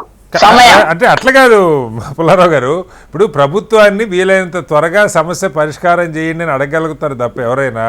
పర్లేదు ఇంకా టైం పడుతుంది సార్, రక్తపాతం జరగండి అని ఎవరు అనుకోలేదు. ఇది చాలా సెన్సిటివ్ మ్యాటర్. నేను అంటున్నా, కాంగ్రెస్ ప్రభుత్వం ఉంటే బీజేపీ అనకూడదు అనేది, బీజేపీ ప్రభుత్వం ఉన్నప్పుడు కాంగ్రెస్ అంటది అనకూడదు. ఇది చాలా సెన్సిటివ్ ప్రాబ్లం. మీరు చెప్పిన మర్చిపోయినట్టుగా ఉండాలి, మర్చిపోయినట్టుగా ఉండాలి. పూర్తిగా సీరియస్ గా అండర్ గ్రౌండ్ ఎంగేజ్ చేస్తున్నారు, అన్ని విధాలుగా ట్రై చేస్తున్నారు. రైట్ సార్, మళ్ళీ వస్తాను. వేణుగోపాల్ రెడ్డి గారు ఇప్పుడు చెప్పండి, మర్చిపోయినట్టు ఉండాలి. నిజంగానే మీడియా అంతా కూడా మర్చిపోయింది, ఒక 6 నెలలు సంవత్సరంగా మర్చిపోయాం. పార్లమెంట్ ఎలక్షన్ తర్వాత నాకు తెలిసి పెద్దగా దీని మీద చర్చ ఎక్కడ జరగల, నేషనల్ మీడియాలో జరగల, అందరూ దాన్ని మర్చిపోయినట్టే ఉన్నారు. కానీ మర్చిపోలేకుండా జరుగుతున్నాయి సంఘటనలు. అసలు అవి చూస్తే ఎలా మర్చిపోగలుగుతామో నాకు అర్థం కావట్లేదు సార్. మరి ఇప్పుడు నేనేమంటున్నా అంటే, ఈ మధ్యలో నాకు డేట్ గుర్తులే, ఢిల్లీలో ఒక డెలిగేషన్ జరిగింది. కుకీలు మైతీలకు సంబంధించిన ప్రతినిధులతోని, వాళ్ళకు సంబంధించిన కొంతమందితోని ఒక కాంప్రమైజ్ సంబంధించి జరిగినప్పుడు అక్కడ ఇన్సిడెంట్ అవుతున్నాయి. మనం కాశ్మీర్ లో కంట్రోల్ చేసినప్పుడు తీవ్రవాదులు చర్చ చేస్తున్నారు, ఎలక్షన్ జరిగినప్పుడు. మొన్న ఈ మధ్యలో ఒక డెలిగేషన్ ఢిల్లీలో జరిగింది, 2 వైపులా డెలిగేషన్ కూర్చున్నది. ఆ డేట్ నాకు గుర్తులేదు ఒకటి. కాబట్టి ఇప్పుడు ఇంతకుముందు పుల్లారావు గారు అన్నట్టు డెలిగేషన్స్ కూర్చోవడం, మాట్లాడడం, చేయడం, వాళ్ళ మధ్యలో సామరస్యం తీసుకురావడం చేస్తున్నాయి. కానీ దుష్ట శక్తులు కొన్ని ఉంటాయి కదా, వాళ్ళు ఒకసారి ఇలాంటి దగ్గరకు వచ్చినప్పుడల్లా ఆజ్యం పోసినప్పుడల్లా ఇన్సిడెంట్ జరుగుతలేవని నేను అనడం లేదు. ఇప్పుడు మొన్న మిజోరాం సీఎం అమెరికా పోయి సిఐ తో మాట్లాడి మా సపరేట్ కంట్రీ కావాలని చెప్పి మాట్లాడుకుని వస్తే సిఐ దాన్ని బయట పెట్టింది. ఉదాహరణ చెప్తున్నా, మిజోరాం సిఐ మిజోరాం సీఎం మొన్న దాని సిఐ మన ఎన్ఐఏ బయట పెట్టి. కాబట్టి ఆయన ఎవరు, మిజోరాం ఆడే ఉన్నది అందరూ తెలుసు. కాబట్టి సమస్య అనేది అక్కడ ఎప్పటికప్పుడు ఏదో రకంగా ప్రభుత్వాన్ని అస్థిరపరచేందుకు కేంద్రంలో కావచ్చు రకరకాల కుట్రలు, విదేశీ కుట్రలు జరుగుతున్నాయి. విదేశీ కుట్రలు ఎక్కడ ఉన్నాయంటే, విదేశీ కుట్రలు లేకుండా ఆడేం జరగాలి, ఆడేం వట్టినే జరుగుతలేవు. మొన్న నేను చెప్పడం కాదండి, మొన్న తేల్చేసింది కదా 10,000 మంది, ముఖ్యమంత్రి చెప్పాడు 10,000 మంది విదేశీయులు దొరబడారని అని చెప్పాడు. ఏం చెప్పడం లేదు, ముఖ్యమంత్రి స్వయంగా చెప్పిండు.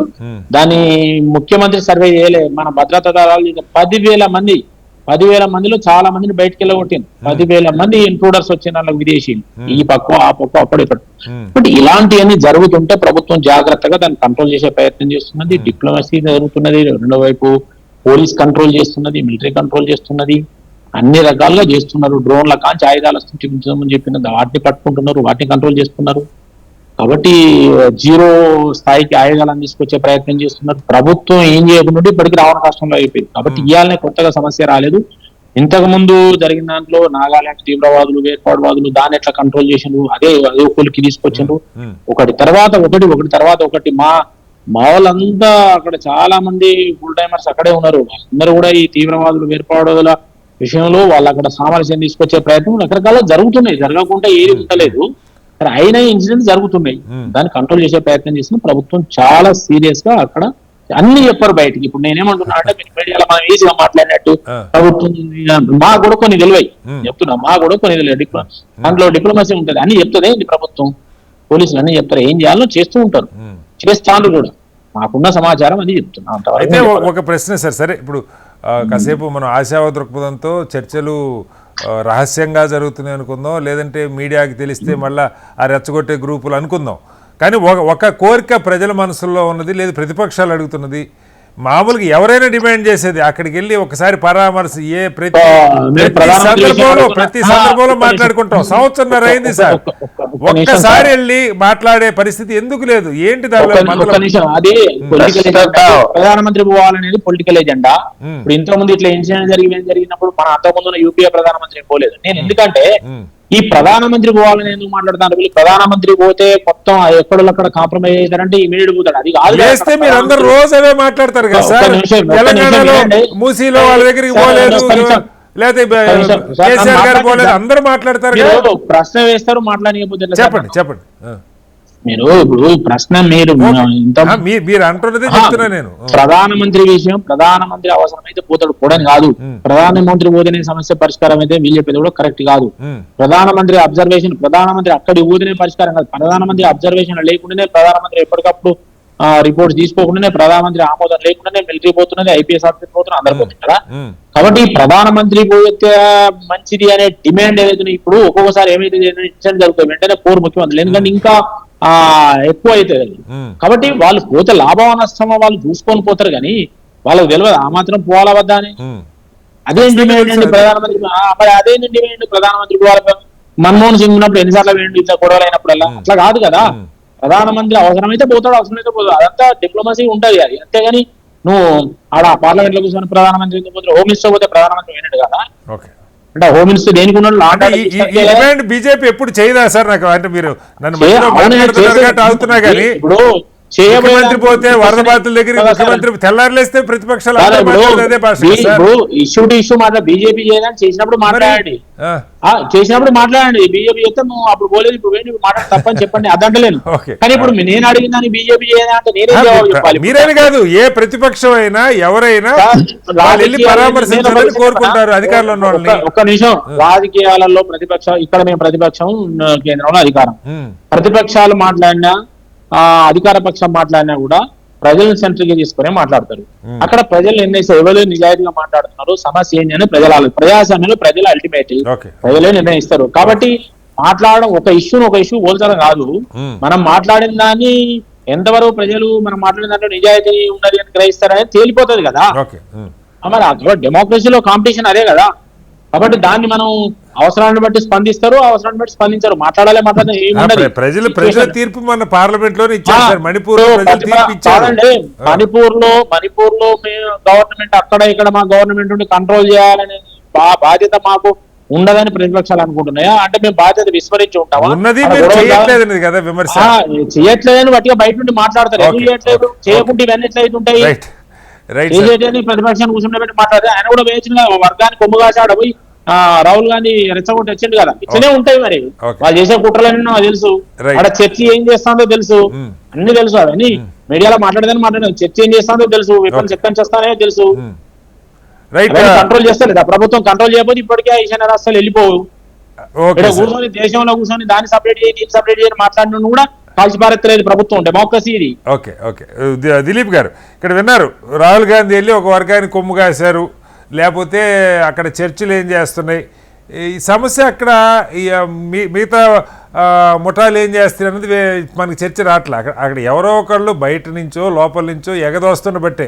వేణుగోపాల్ రెడ్డి గారు ఒక మంచి మాట చెప్పారు, ప్రభుత్వాలు హింస కావాలని కోరుకోగాని ఏదన్నా చర్చ జరుగుతున్నప్పుడే దాన్ని అంటించే ప్రయత్నం రెండు వైపులా జరగబట్టే జరుగుతుంది పరిస్థితి.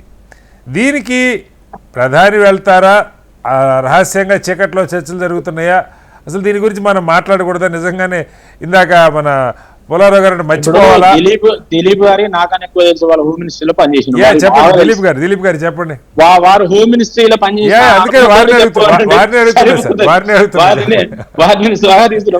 నాకంటే 100% అడుగుతుంటారు. దిలీప్ గారు చెప్పండి.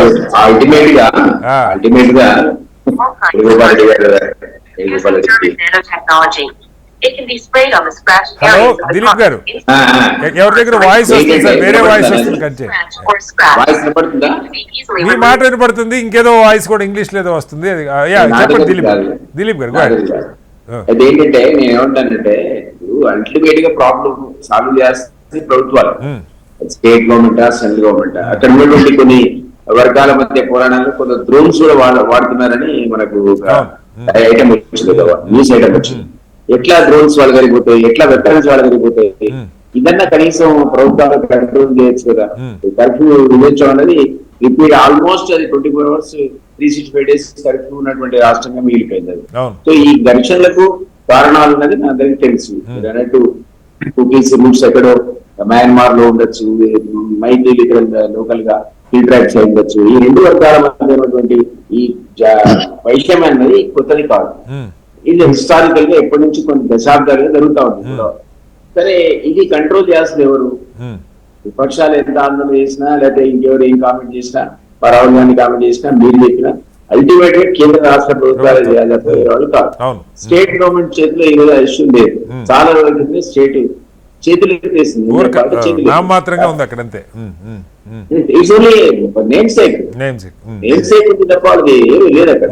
సో కాబట్టి ఆర్మీ పెట్టి చాలా సీరియస్ గా మొత్తం వెపన్స్ ఏరివేసి ఈ వైషమ్యాన్ని తగ్గించడానికి మీరు అంటే చర్చలు ఏమైనా మార్గం అవుతాయా, ఇద్దరిని కూర్చోబెట్టి ఇవన్నీ కూడా రకరకాల ప్రయత్నాలు చేయాలి. పిఎం పోకపోవడంతో మరి ఈ సీరియస్నెస్ ఆయన తీసుకోవట్లేదు అనిపిస్తుంది. పిఎం గారికి 4-5 సార్లు పోయి వీళ్ళతో మాట్లాడి అన్నట్టు సాయం చర్చలు చేసి కాదు, కనీసం ఢిల్లీలో కూర్చోబెట్టి అందరితో మాట్లాడినా కూడా ఇదే కాస్త పరిష్కారానికి ఆయన చాలా సీరియస్ ప్రయత్నం చేస్తుండొచ్చు. వెంగపాటి గారు అన్నట్టు ప్రభుత్వం ఊరికే పడిపోదు, అన్ని యాంగిల్స్ లో అన్ని విషయాల్లో చర్చలు జరుగుతుంటది, వేరే మార్గాలు ఆలోచిస్తుంది. ఐ డూ అగ్రీ, ప్రభుత్వం చేసే పనులు అవే. కానీ కొంత విజిబిలిటీ కూడా ఈ ఇష్యూలో ఉండాలి. ఈ రెండు ట్రైబల్ గ్రూప్స్ కూడా కొంత అసూరెన్స్ ఉండాలి. వాళ్ళు చేసే చర్యల వల్ల కానీ హామీల వల్ల కానీ వాళ్ళు కూడా కనపడాలి, వినపడాలి. అంతే కదా, మా రెండు వర్గాల కోసం లేదు, కనీసం నా వర్గం కోసం అక్కడ ఒక మంచి ప్రతినిధి ఎవరు అనుకున్నా ఆగుతుంది సమస్య అది. అదే కదా. కాబట్టి ఈ కన్సర్న్ అనేది కొంత తగ్గిందా, లేకపోతే వీళ్ళు పెడుతున్నటువంటి ఎఫర్ట్ అనేది సరిపోవట్లేదా అనేది సహజంగా ఈ సంఘటన జరిగినప్పుడు మనందరికీ కూడా అనిపిస్తుంది. కాబట్టి ఈ రోజు రీసెంట్ గా జరిగిన సంఘటన కానీ, అంతకుముందు సిరీస్ ఆఫ్ ఇన్సిడెంట్స్ కానీ అక్కడ కంట్రోల్లో నియంత్రణ లోపల లేదు, మనకు కనపడుతుంది. సో దానికి సరైనటువంటి ఎఫర్ట్ ఇంకా కాస్త ఇంపాక్ట్ కలిగే విధంగా కేంద్ర రాష్ట్ర ప్రభుత్వాలు చేయాల్సిన అవసరం ఉందని అందరూ భావిస్తున్నాం. ఎందుకంటే అల్టిమేట్ గా ఏ ప్రభుత్వ విదేశాల ఇంటర్ఫియర్ అయినా, ఇంకోటి ఇంటర్ఫియర్ అయినా, that is part of our country and ఆ పీపుల్ అంతా మనతో ఇండియన్స్. సో దానికి సంబంధించిన సొల్యూషన్స్ కనుక్కునే విధంగా ఇంకా ఇంతకు మించి కృషి జరగాలన్నది మనందరం ఆశించాల్సి. లక్ష్మణ్ గారు, మనం వింటా ఉన్నాం డ్రోన్లు వస్తున్నాయి, వాళ్ళు అక్కడ ఉన్న తీవ్రవాదులు డ్రోన్లు ఎగరేయగలుగుతున్నారు, 10,000 మంది చొరబడ్డారని చెబుతున్నారు. ఓ పక్కేమో మనం బార్డర్ని మొత్తం టైటన్ చేసుకున్నామని అనుకుంటా ఉన్నాం. ఇది బయట నుంచి చొరబడుతున్నారా, లేకపోతే ఎవరన్నా రెచ్చగొడుతూ ఉన్నారా, చర్చలు జరుగుతున్నాయా? దీనికి ముగింపు కాకపోయినా, ముగింపు మనసుల్లో పెద్ద ఇది రాకపోయినా ఒక నార్మల్సీ, కనీసం ఒక నార్మల్సీ, భయంగా బిక్కుబిక్కుమంట బతికే పరిస్థితి కాకుండా కాస్త ఎవరు బతుకోళ్ళు బతికే వాతావరణం కనుచూపు మేరలో జరిగే అవకాశం ఉందా లక్ష్మణ్ గారు? కటారి గారు, చైనాతో ఒక సుదీర్ఘమైనటువంటి సమస్య ఉన్నది, సరిహద్దు సమస్య, చాలా పెద్ద సరిహద్దు కూడా. అంత పెద్ద దేశంతో, శక్తివంతమైనటువంటి దేశంతోనే మనం మన సరిహద్దును కాపాడుకోవడానికి మనం చర్యలు తీసుకుంటున్నాము, గట్టిగా చర్యలు తీసుకున్నాము, ఒక్క ఇంచి కూడా వదిలిపెట్టే సమస్య లేదు అని పదే పదే ప్రభుత్వం చెబుతుంటుంది. అలాగే ఒక రావణ కష్టంలాగా కాలుతున్నటువంటి పాకిస్తాన్ తో ఉన్న సమస్య కూడా ఈరోజు కంట్రోల్లోకి తీసుకొచ్చేసాము, టెర్రరిస్ట్ యాక్టివిటీస్ అన్నిటినీ తగ్గించేసామని చెబుతుంటారు. మరి ఇక్కడ ఈశాన్య భారతదేశంలో మయన్మార్ అనేటువంటి దానితోనూ లేకపోతే బంగ్లాదేశ్ తోనూ సరిహద్దు ప్రాంతాలు ఉన్నాయి. అక్కడ ఇప్పుడు డ్రోన్స్ ద్వారా వచ్చేస్తున్నాయి, ఇన్సర్జెన్సెస్ వచ్చేస్తున్నారు, 10,000 మంది వచ్చారు, వెళ్ళగొట్టాము, అది చేసాము, ఇది చేసామని అంటే అది బలహీనతగా చూడాలా, లేకపోతే దేశ సరిహద్దును కంటికి రెప్పలాగా కాపాడేటువంటి శక్తివంతమైనటువంటి ప్రభుత్వం మాట్లాడాల్సినటువంటి మాటలు అవి. అది ముందు ఆలోచించాలి. రెండవది, ఈ రోజు ప్రతిపక్షాల్లో ఎవరో మీరో నేనో ఇంకొకరో మాట్లాడడం కాదు, ఎన్పీపీ వాళ్ళ భాగస్వామ్య పార్టీ ఈ రోజు ప్రశ్నించి బయటకు వచ్చేసింది, ఉపసంహరించుకున్నారు. అంటే కేంద్ర ప్రభుత్వం చేసేటువంటి చర్యలు వాళ్ళకు కూడా కనిపించడం లేదా? నచ్చలేదనేది కదా, అసలు కనిపించడం లేదా? వాళ్ళు నిజంగానే ఎఫర్ట్ పెడుతుంటే చూస్తున్నట్టు కదా, వాళ్ళ భాగస్వాములే కదా, వాళ్ళు ఎందుకు విశ్వసించలేకపోయారు? ఈ సమస్యను జటిలం చేస్తున్నారు, పరిష్కరించలేదనే కదా బయటకు వచ్చేసింది. అంటే వాళ్ళ భాగస్వామ్య పార్టీని ఈశాన్య భారతదేశం, ఈశాన్య రాష్ట్రాలలో అతి ముఖ్యమైనటువంటిది వాళ్ళ ఫ్రంట్ లో అవును, మరి వాళ్ళకు కూడా విశ్వాసం కలిగించలేదంటే ఓకే. ఏం చర్యలు తీసుకున్నట్టు, ఏం సంప్రదింపులు జరుగుతున్నట్టు, ఓకే. ఏం ముందడుగు పడినట్టు సమస్య పరిష్కారంలో? ఓకే. అంటే ఇవన్నీ కూడా ఆలోచించాల్సినటువంటి అవసరం లేదా? ఓకే. సో మనం అది ఆ సమస్య, నాకు పెద్దలు పుల్లారావు గారి మాట చాలా ఆశ్చర్యం కలిగింది, మన్నించాలి పుల్లారావు గారు. అది అవసరమైతే ఇంకా కాస్త ఈ సమస్య ఇలా పొరంగా అయిపోయి ఇంకా రక్తపాతం జరిగితే అప్పుడు ఏమన్నా పరిష్కారానికి వస్తుందేమో అనేటువంటి ఆలోచన అలాంటి పెద్దలకు రావడం అనేటువంటిది ఒకటి. రెండవది, 200 సంవత్సరాల నుంచి సమస్య లేదు, బ్రిటిష్ వాళ్ళ కాలం నుంచి ఉండే సమస్య వేరు, ఇప్పుడు తాజాగా వచ్చిన సమస్య వేరు. నేను చెప్పాను, నేను 2-3 సార్లు ఆ ప్రాంతానికి వెళ్ళా, రాష్ట్రానికి వెళ్ళా, స్వేచ్ఛగా తిరిగాను నేను ఆ ప్రాంతంలో. ఇంపాల్లో తిరిగాను, ఇంపాల్ సరిహద్దు చుట్టుపక్కల జిల్లాల్లోకి వెళ్ళాను, ఆ లోయ జిల్లాలకు వెళ్ళాను. ప్రశాంతంగా వాతావరణం ఉన్నది, కలిసిమెలిసి జీవించారు. నాగాలాండ్ లో సమస్య ఉంది, నాగాలాండ్ నుంచి అస్సాం నుంచి మణిపూర్కి వెళ్ళాలంటే నాగాలాండ్ లో ఇది భూమి మీద వెళ్ళాలంటే పర్మిట్ తీసుకోవాల్సి ఉండేది, ఒక చిన్నపాటి ఇంటర్నల్ వీసా లాంటిది. ఫ్లైట్ లో వెళ్ళేవాళ్ళం ఆ సమస్యను తప్పించుకోవడానికి. అందుకని ఇంపాల్కి వెళ్ళడానికి, మణిపూర్ లో తిరగడానికి ఏ శాంతి భద్రత సమస్య అన్నట్టు లేదే. ఈ రోజు ఎందుకు వచ్చింది? వెళ్ళగలమా? పార్లమెంట్ సభ్యుల బృందాలు పోతే తిరగలేకపోయారు, అనుమతించలేదు ప్రభుత్వం. ఎందుకు ఈ పరిస్థితి ఏర్పడింది?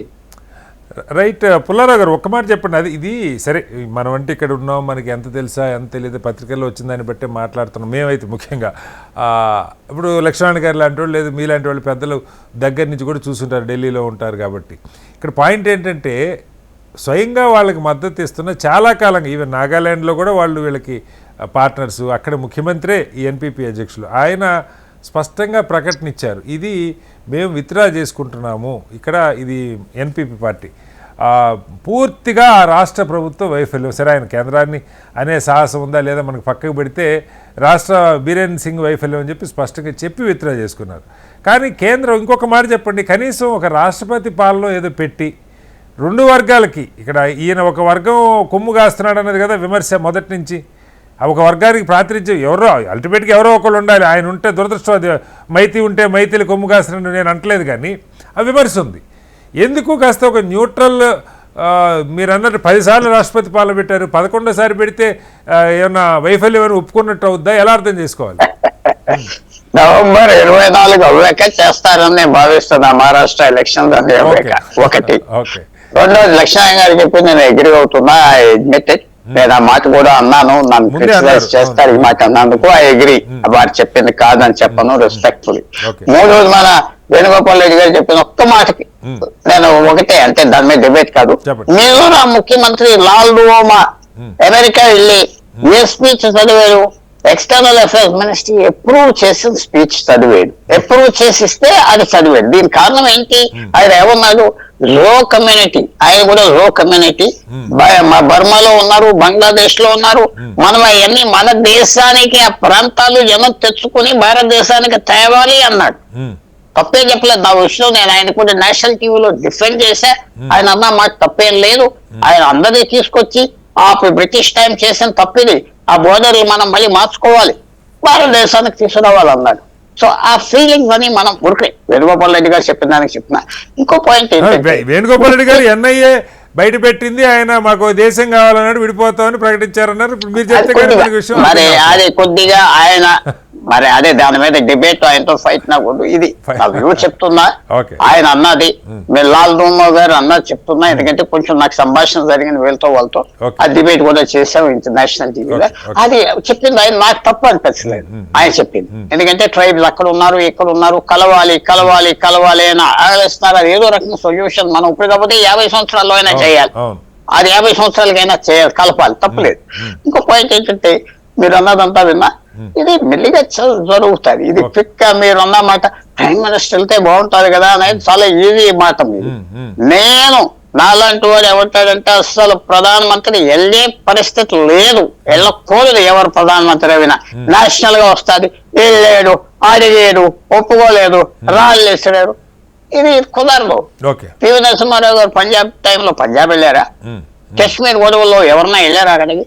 ఓకే. అస్సాం గొడవలు జరిగినప్పుడు రాజీవ్ గాంధీ వెళ్ళారా? అది ఆ హాట్ స్పాట్. ఇప్పుడు వెళ్తే మర్యాదగా ఉండదు. ఓకే. అది కొంచెం కరెక్ట్ కాదేమో. అదే నేను దానికి అందుకని పొలిటికల్ వారు అన్నారు, పొలిటికల్ డిమాండ్ అని. నేను పొలిటికల్ డిమాండ్, నాకు సమస్య పరిష్కారంగా కావటం కావాలి ఎవరికైనా. ఇప్పుడు ఈ 6 నెలల నుంచి ఎవరు అడగలేదు సార్, వాళ్ళు మళ్ళీ పరిస్థితి మొదటికి వచ్చింది కాబట్టి అడుగుతున్నారు, అంతకంటే ఏం లేదు పుల్లారావు గారు. అది ఆటోమేటిక్ గా అది ఇవాల్వ్ అవుతుంది. రేపు ఎల్లుండో మాపు చూస్తారు. 10 సార్లు పెట్టారు అక్కడ, ఇంకోసారి పెడతారు.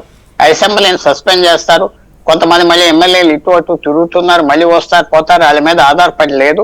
అది టైం చెప్పాలి. చాలా ఈ ప్రాబ్లం సింపుల్ గా చెప్తున్నా. ట్రైబల్ స్టేటస్ వాళ్ళు తీసేయండి అని కుకీస్ అడుగుతున్నారు. మీరు తీసేయమంటారా? మన మిత్రుడు లక్ష్మీనారాయణ గారు లేకపోతే వేణుగోపాల్ రెడ్డి ఎవరు చెప్తారు? వాళ్ళకి వచ్చిన హక్కు వాళ్ళు తీసేయటానికి వీళ్ళని రాదంటున్నారు. మీటింగ్ ఏమంటున్నారు? మీ చుట్టాలందరినీ ఇతర దేశాన్ని తీసుకొచ్చి మా నెత్తి మీద పడుతున్నారు అంటున్నారు, మా భూములు తీసుకుంటున్నారు అంటున్నారు. తర్వాత పాపులేషన్ కూడా బోర్డర్ పక్కన ఉన్నాయి, స్నైపర్స్ ఉన్నారు, చేస్తున్నారు, ఎవరో హెల్ప్ చేస్తున్నారు. ఇది జరుగుతూ ఉన్నాయి. భారతదేశానికి, భారత్ బ్యూరోక్రసీకి, భారత్ ఇంటెలిజెన్స్ బ్యూరోకి చాలా అలవాటు, మెమరీ ఉన్నది, ఇన్స్టిట్యూషనల్ మెమరీ ఉన్నది భారతదేశానికి. సో అది ట్యాకిల్ చేస్తారు. ఆ పాత పుస్తకాలన్నీ బయటికి తీస్తున్నారు, స్టడీ చేస్తున్నారు, ట్యాకిల్ చేస్తారు, టైం పడతారు. Right sir. ఎనిహో మొత్తంగా అక్కడ శాంతి ఎస్టాబ్లిష్ కావాలని అయితే కోరుకుంది. ఇక రెండో అంశం కీలకమైంది. ఇటు మహారాష్ట్ర చిన్న విషయం చెప్పండి వేణుగోపాల్. ఇప్పుడు వారు అన్నదాంట్లో వాస్తవం, అవతల బర్మాలో ఉన్న కొన్ని ప్రాంతాలు ఇది కలిపి చేయాలనేది వారు అన్నది కరెక్టే. కానీ అవన్నీ కలిపి దీన్ని విశాలమైన రాష్ట్రంగా సపరేట్ చేయాలనే విషయం వారు మాట్లాడారు. అయితే సరే, అందులో నేను దాంట్లో వారన్నది ఇంకా కొన్ని ప్రాంతాలు కలపాలనేది కరెక్ట్. ఆయన మాట్లాడిన దాంట్లో అమెరికా పోయి, కానీ అక్కడి వరకు అయితే పర్వాలేదు, ఎవరికి అభ్యంతరం లేదు. పుల్లారావు గారు చెప్పింది కీలకమైంది. విదేశీ మంత్రిత్వ శాఖ ఆమోదించినదే ప్రజెంట్ చేశారని చెప్పారు సార్. అది మీరు విదేశీ మంత్రిత్వ శాఖ ఆమోదించని చెప్పారని చెప్పింది, వారు చెప్పింది కరెక్టే, అది అఫీషియల్. కానీ అనఫీషియల్ ఏంటంటే అక్కడ పోయిన తర్వాత వీళ్ళు అక్కడ స్వయంగా సిఐతో కలిసి మాట్లాడిన దాన్ని ఎన్ఐఏ కొంత బయట పెట్టింది. అదంతా ఎక్స్పోజ్ కాకుండా ఆపినరు. నాకు తెలిసిన సమాచారం చెప్పిన ఆ అవతల ఉన్న బర్మాలో ఇంత ముందు దీని నుంచి ఇంగ్లీష్ వాళ్ళు పెట్టిన బార్డర్లో అవతల ఉన్న ఇది సేమ్ కమ్యూనిటీస్ అవతల ఉన్నాయి కాబట్టి వాళ్ళు వీళ్ళంత ఒకటి కావాలని ఆయన మాట్లాడింది వాస్తవం అక్కడి వరకు. కానీ దీన్ని ఇదంతా కలిపి ఒక విశాలమైన దాన్ని ఒకటి చేయాలనేది వాళ్ళు ప్రపోజ్ చేసింది కూడా వాస్తవం. కాకపోతే అది అఫీషియల్ గా బయటికి రాలేదు. నాకున్న దాంట్లో నేను మాట్లాడాను. కానీ సరే, అది ఏమైనా కూడా ప్రభుత్వం చూసుకుంటది. దాంట్లో నేను పుల్లారావు గారిని తప్పు పట్టడం లేదు, ప్రభుత్వం చూసుకుంటది. పుల్లారావు అవి కూడా రహస్యంగా కొన్ని ఇక్కడ కూడా నేను ఏమంటున్నా అంటే కుకీలకు వాళ్ళ మధ్యలో జరిగేది అన్ని. కానీ ఇప్పుడు నేను కూడా కొన్ని మాట్లాడలేదు, నాకు కొన్ని తెలిసినవి కూడా మాట్లాడలేదు. ఎందుకు మాట్లాడలేదు? టీవీలో మాట్లాడలేదు. మాట్లాడితే కాంట్రవర్సీ అయితే ఆడికి నేను పరోక్షంగా మాట్లాడినాను కాబట్టి నేను కూడా చాలా కంట్రోల్ చేసుకునే మాట్లాడినాను. నేను అన్ని నాకు తెలిసిన మాట్లాడితే అది చాలా ఘోరంగా ఉంటుంది అది పరిస్థితి. ఓకే. బహుశా మీరు కూడా వెళ్ళొచ్చుంటారు మహారాష్ట్ర. అన్ని పార్టీలు వాళ్ళ నాయకులకి, ముఖ్యమంత్రుల దగ్గర నుంచి ఎంపీలకి, మంత్రులకి అందరికీ అక్కడ డ్యూటీలు వేసుకున్నట్టున్నారు నియోజకవర్గాల వారీగా. ఎలా ఉంది మహారాష్ట్ర? ఇవాళతో అయిపోయింది. ఒకేసారి రేపు 289 స్థానాలకు 20వ తారీఖు పోలింగ్ జరగబోతూ ఉంది. చాలా గందరగోళంగా ఉంది అంటా ఉన్నారు. మొన్నటి దెబ్బకి అసలు ఎగ్జిట్ పోల్స్ ఎవరు నమ్మే పరిస్థితి కూడా లేదు. రేపు 20వ తారీఖు ఎగ్జిట్ పోల్స్ వచ్చినా ప్రజలు పట్టించుకుంటారు లేదో అర్థం కాని పరిస్థితి. ఏంటి మీ అంచనా? మీది ఎగ్జిట్ పోల్ కాదు కానీ మీ అంచనా?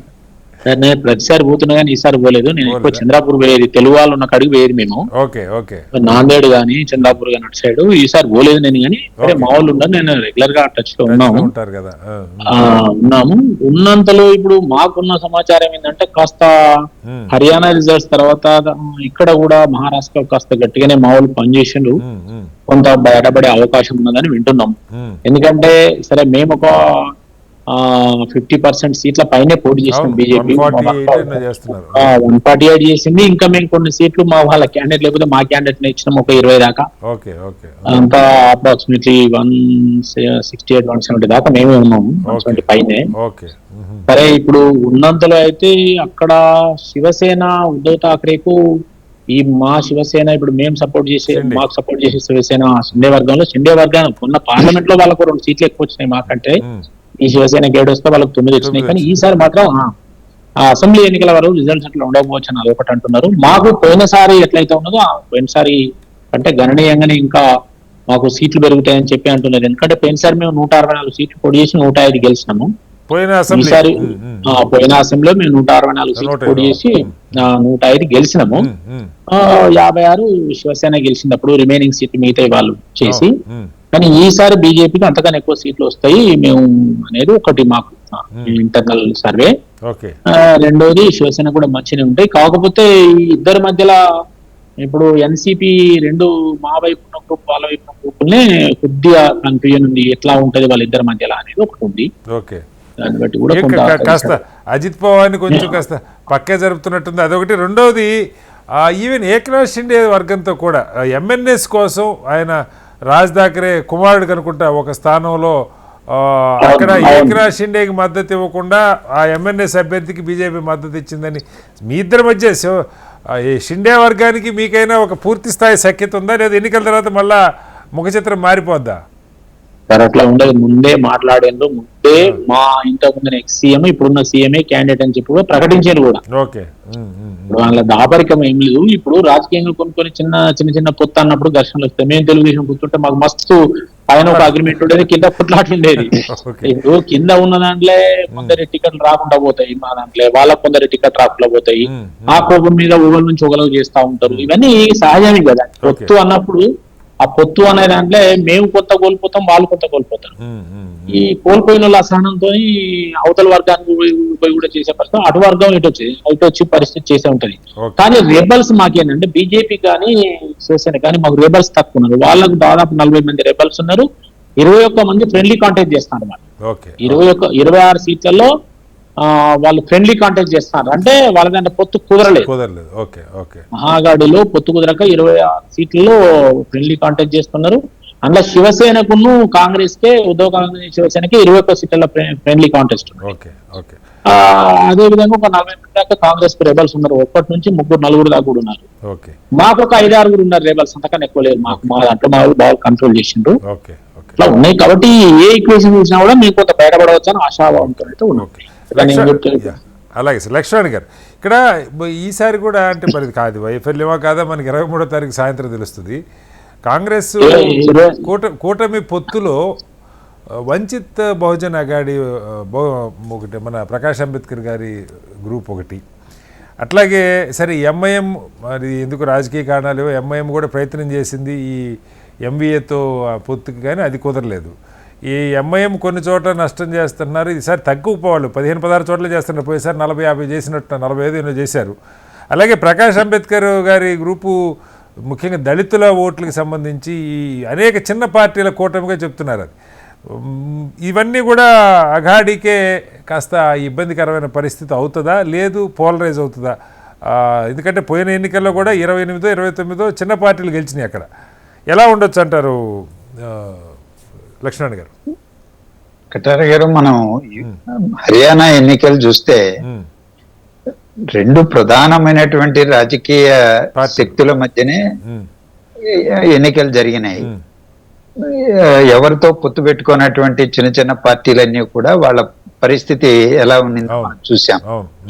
మహారాష్ట్రలో కూడా లోక్సభ ఎన్నికలప్పుడు చాలా స్పష్టమైనటువంటి తీర్పు ప్రజలు ఇచ్చారు. ఎందుకంటే శివసేనలో చీలికి రావడం, అలాగే ఎన్సిపిలో చీలికి రావడం, దాని పట్ల మహారాష్ట్ర ప్రజానీకంలో ఒక విధమైనటువంటి ఏహ్యభావం కలిగినట్టుగానే దాని ఫలితాలను బట్టి మనకు అర్థమవుతుంది. అదే పరిస్థితి బహుశా తప్పనిసరిగా, ఎందుకంటే ఇక్కడ రాష్ట్ర రాజకీయాలు మరింత ప్రభావితం చేసేటువంటి అంశం అది.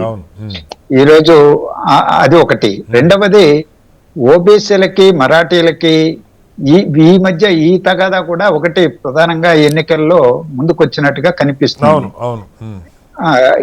కాంగ్రెస్ పార్టీని చూస్తే సీట్ల సర్దుబాటు విషయంలో హర్యానా ఎన్నికల తర్వాత కాస్త గుణపాఠం నేర్చుకున్నట్టుగానే మనం చూడాలి. ఏదో పట్టుబట్టి ఎక్కువ కావాలి అనేటువంటి మొండి వైఖరి ప్రదర్శించినట్టుగా దాదాపు బయలాజీ ముగ్గురు ఎన్సీపీనే శరద్ పవార్ గారి వరకు కొద్దిగా తక్కువ ఉన్నట్టుంది. ఈ రెండు దాదాపు సమానంగానే పోటీ చేస్తున్నట్టుంది. అందువల్ల సీట్ల సర్దుబాటు వేణుగోపాల్ రెడ్డి గారు చెప్పినట్టు రెబల్స్ ఎక్కువగా ఉన్నారు వాళ్ళకే అంటే బహుశా ఆకర్షణ అధికారంలోకి వాళ్ళు వస్తారనేటువంటి భావన ఉంది కాబట్టి అక్కడ పోటీ ఎక్కువ ఉన్నదేమో, రెబల్స్ ఎక్కువగా ఉన్నారేమో తెలియదు. అది కూడా మనం ఆ కోణంలో కూడా ఆలోచించవచ్చు.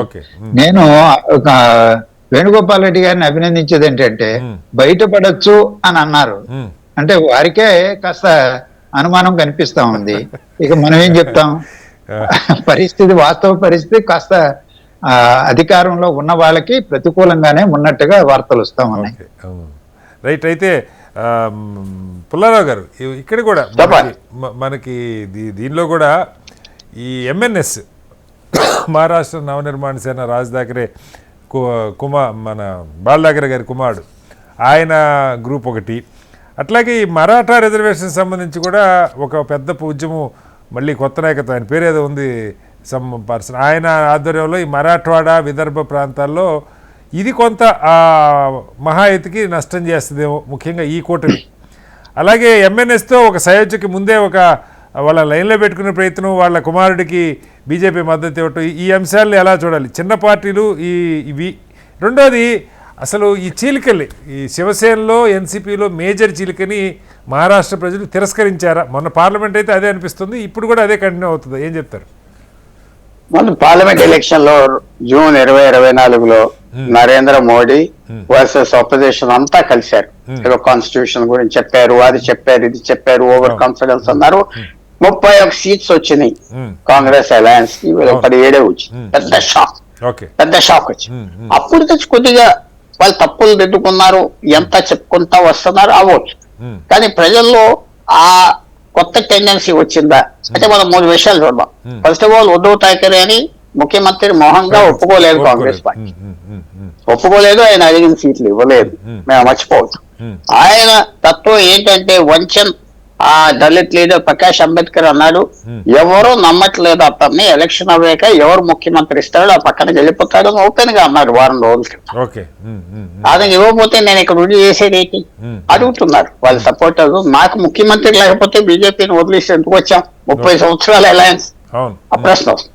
సో అక్కడ ఏమవుతుందంటే సాధారణంగా కాంగ్రెస్ ఠాకరే ఇద్దరికి ఉన్న బలం బాంబే సిటీ, కొన్ని అర్బన్ మరత్వాడాలో కొద్దిగా ఉన్నాయి ఇద్దరికి. సో నా వ్యూ, వాళ్ళు శాబితాజ్ చేసుకుంటారు ఒకరిని మాటలు కూడా లేవు. నాయకులు, రాష్ట్ర నాయకులు ఒకరితో ఒకరు మాట్లాడుకోవట్లేదు. ఆయన మన సోలాపూర్ వెళ్ళాడు ఠాకరే 5 రోజుల క్రితం. అక్కడ ఆ సుశీల్ కుమార్ షిండే ఫేమస్ మ్యాన్ కూతురు ఎంపీ, ఆమె ఇక్కడ లేదు, నేను వచ్చినప్పుడు ఆమె క్యాన్వాస్ చేశాను, కాంగ్రెస్ వాళ్ళు మాకు క్యాన్వాస్ చేయట్లేదు అన్నారు. సో ఇవన్నీ అండర్ కరెంట్స్ జరుగుతూ ఉన్నాయి. సో ఎంత వరకు ఇవ్వగలుగుతారు ఏంటో మనం చెప్పలేదు. కాంగ్రెస్ కి 31 సీట్లు వచ్చినాయి అంటే 2/3 సీట్లు వచ్చినాయి పార్లమెంట్ అంటే. అసెంబ్లీలో వాళ్ళకి దాదాపు అప్పుడు 165 సీట్లలో మెజారిటీ వచ్చింది, వీళ్ళకి 130. ఇది పరిస్థితి. ఆ పక్కన ఏంటంటే ఏక్నాథ్ షిండే 30 నెలల్లో విపరీతంగా పెరిగాడు. ఆయన ఇమేజ్ పెరిగింది, ఆయన రెప్యుటేషన్ పెరిగింది. 2.5 సంవత్సరాల క్రితం నరేంద్ర మోడీ గారు అంతా ఆయన రికగ్నైజ్ చేసే మనిషి కాదు, ఈవేళ ఎంతో రికగ్నిషన్ ఇస్తున్నాడు, ఎంతో ఇంపార్టెన్స్ ఇస్తున్నాడు. ఆయన లాక్కుని వస్తాడని అడిగిన సీట్లు ఇచ్చారు, 85 అడిగాడు, 85 ఇచ్చాడు. బీజేపీ అక్కడ బాగా అతనికి, ఎందుకంటే ఆయనకి సీట్లు ఇవ్వకపోతే ఉద్ధవ్ ఠాకరే ఎక్కడ తగ్గాలో తెలుసుకున్నారంటారు. తెలుసుకున్నారు, చాలా మంచి పని చేశారు. ఎందుకంటే శివసేన ఒకరు పోటీ చేసినప్పుడే ఏక్నాథ్ షిండే అయినా గెలుస్తారు. శివసేన ఉద్ధవ్ ఠాకరే బీజేపీ అయితే ఎలా జరుగుతుందో చెప్పలేం కాబట్టి చేశారు. బీజేపీ అన్ని చేశారు. కానీ 6 ప్రాంతాలు ఉన్నాయి. 6 ప్రాంతాలు. ఇప్పుడు శరద్ పవార్ మనకి చాలా పెద్ద నాయకుడు, కానీ బాంబే సిటీలో 1 ఎమ్మెల్యే ఉన్నాడు అంతే. విదర్భలో 1-2 ఇచ్చారు, వచ్చారంతే. సో ఆయన 7-8 జిల్లాలకి. ఉద్ధవ్ ఠాకరే బాంబే సిటీ, కొంకణ్కి. కాంగ్రెస్ పార్టీ ఎక్కువ విదర్భలో ఉన్నది, బాంబే సిటీలో ఉన్నది.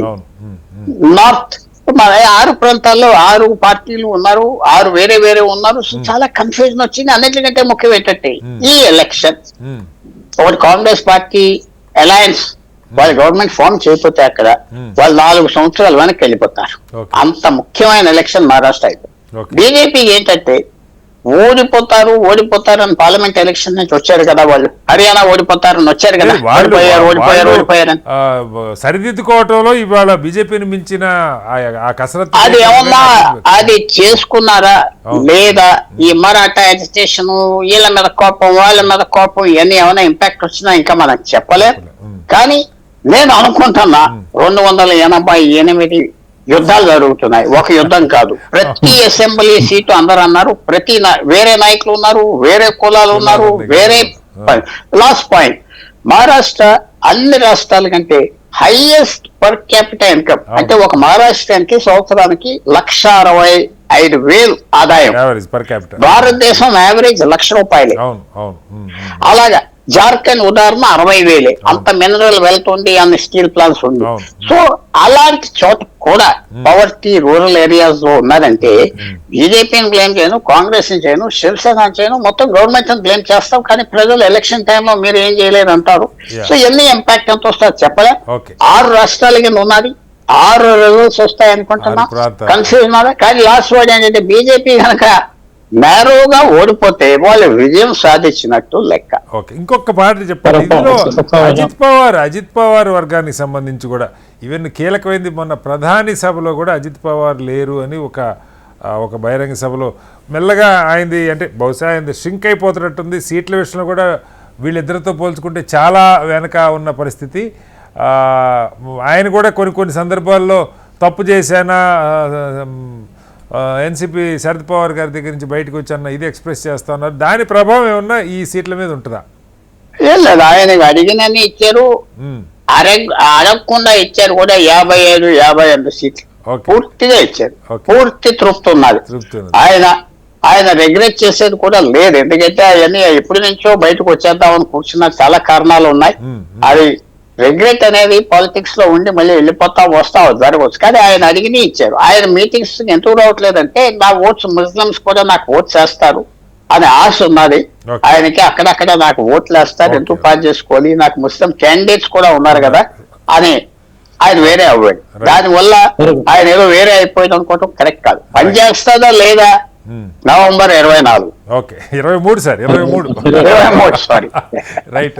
ఒకసారి దిలీప్ గారు, ఏంటి మొన్న హర్యానా నుంచి అన్న కాంగ్రెస్ నిజంగా మిమ్మల్ని మీరు షాక్ చేసుకోవడం కాదు, మొత్తం దేశాన్ని షాక్ చేశారు. అన్ని ఎగ్జిట్ పోల్స్ పటాపంచలు చేసి గెలుస్తారనుకున్నది సైలెంట్ కిల్లర్ లాగా బీజేపీ కింద నుంచి ఎక్కడెక్కడ నట్లు బోల్డ్లు బిగించుకొని గెలుపు సాధించుకోగలిగారు. దాని నుంచి మీరు అందరికంటే ముందు అసలు మీరు పాఠాలు నేర్చుకున్నారా లేదా? మీ కూటమి ఎలా అర్థం చేసుకోవాలి, ఏం చెప్తారు? మీరు అన్నట్టు హర్యానా అన్నది నిజం కూడా బంగారు పడల్లో పెట్టి అప్పచెప్పినట్టు అయింది బీజేపీ. 100% అది సెపాలజిస్ట్ కావచ్చు, మేము కూడా అందరం కూడా అంశాలు వేసింది తలకిందులు అయిపోయింది. అక్కడ ఇన్ఫైటింగ్ అనేది షెల్జా గ్రూప్ గానీ, లేకపోతే మన హూడా గ్రూప్ గానీ, ఇలాంటి ఈ అన్నిటి గ్రూప్ల తగాదాలు ఇన్ఫైటింగ్ వల్ల అది మేము ఊహించినటువంటి ఒక సెట్ బ్యాక్. అది మీరు అన్నట్టు మేము దాంట్లో ఖచ్చితంగా అనలైజ్ చేసుకోవాల్సిందే, గుణపడాలు నేర్చుకోవాల్సిందే. ఇక్కడికి వచ్చారు మహారాష్ట్రలో చాలా మటుకు ఇంతమంది మన పుల్లారావు ఎవరు అన్నారు, వాడు దాంట్లో గుణపాఠం నేర్చుకున్నారు. ఇక్కడ అంత కాంట్రవర్సీ రాలేదు, చాలా వరకు వెనక్కు తగ్గారు అని. అది ఖచ్చితంగా అది జరిగింది ఇక్కడ. సో ఇక్కడ ఉన్నటువంటి 2 గ్రూపుల్లో కూడా షిండే గ్రూప్ గానీ, ఉద్ధవ్ ఠాక్రే గ్రూప్ గానీ, ఠాక్రే గారికే ఎక్కువ ఈ రోజు ప్రజలు ఆదరణ కనిపించింది. మరి ఏమవుతుందో ఎలక్షన్స్ లో చూడాలి. శరద్ పవార్, అజిత్ పవార్ లో కూడా అజిత్ పవార్ ఇదొరుకున్నటువంటి ప్రాముఖ్యత ఈ రోజు ఆ గ్రూప్ లో లేదు బీజేపీలో.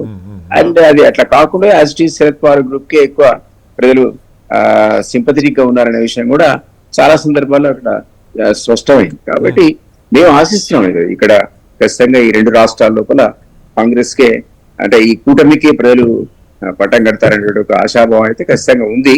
అది ఏం జరుగుతుంది అనేది మనం ఇంతకుముందు అనుకున్నట్టుగా హర్యానా రిజల్ట్ తర్వాత ఎవరు ఏమి సిఫారసు కానీ మనం కానీ వేసే అంచనాలు నిజంగా మళ్ళొకసారి ఏమన్నా షాక్ గురి చేస్తారా? ఎందుకంటే చెప్పండి. సరే, మేము ఇప్పుడు కాంగ్రెస్ నుంచి మేము చెప్పేది ఏంటంటే, ఇప్పుడు ట్రెండ్ వాస్తవంగా ఇట్లా ఈజీగా చెప్పేంత ట్రెండ్ ఎవరికి లేదు వాస్తవంగా.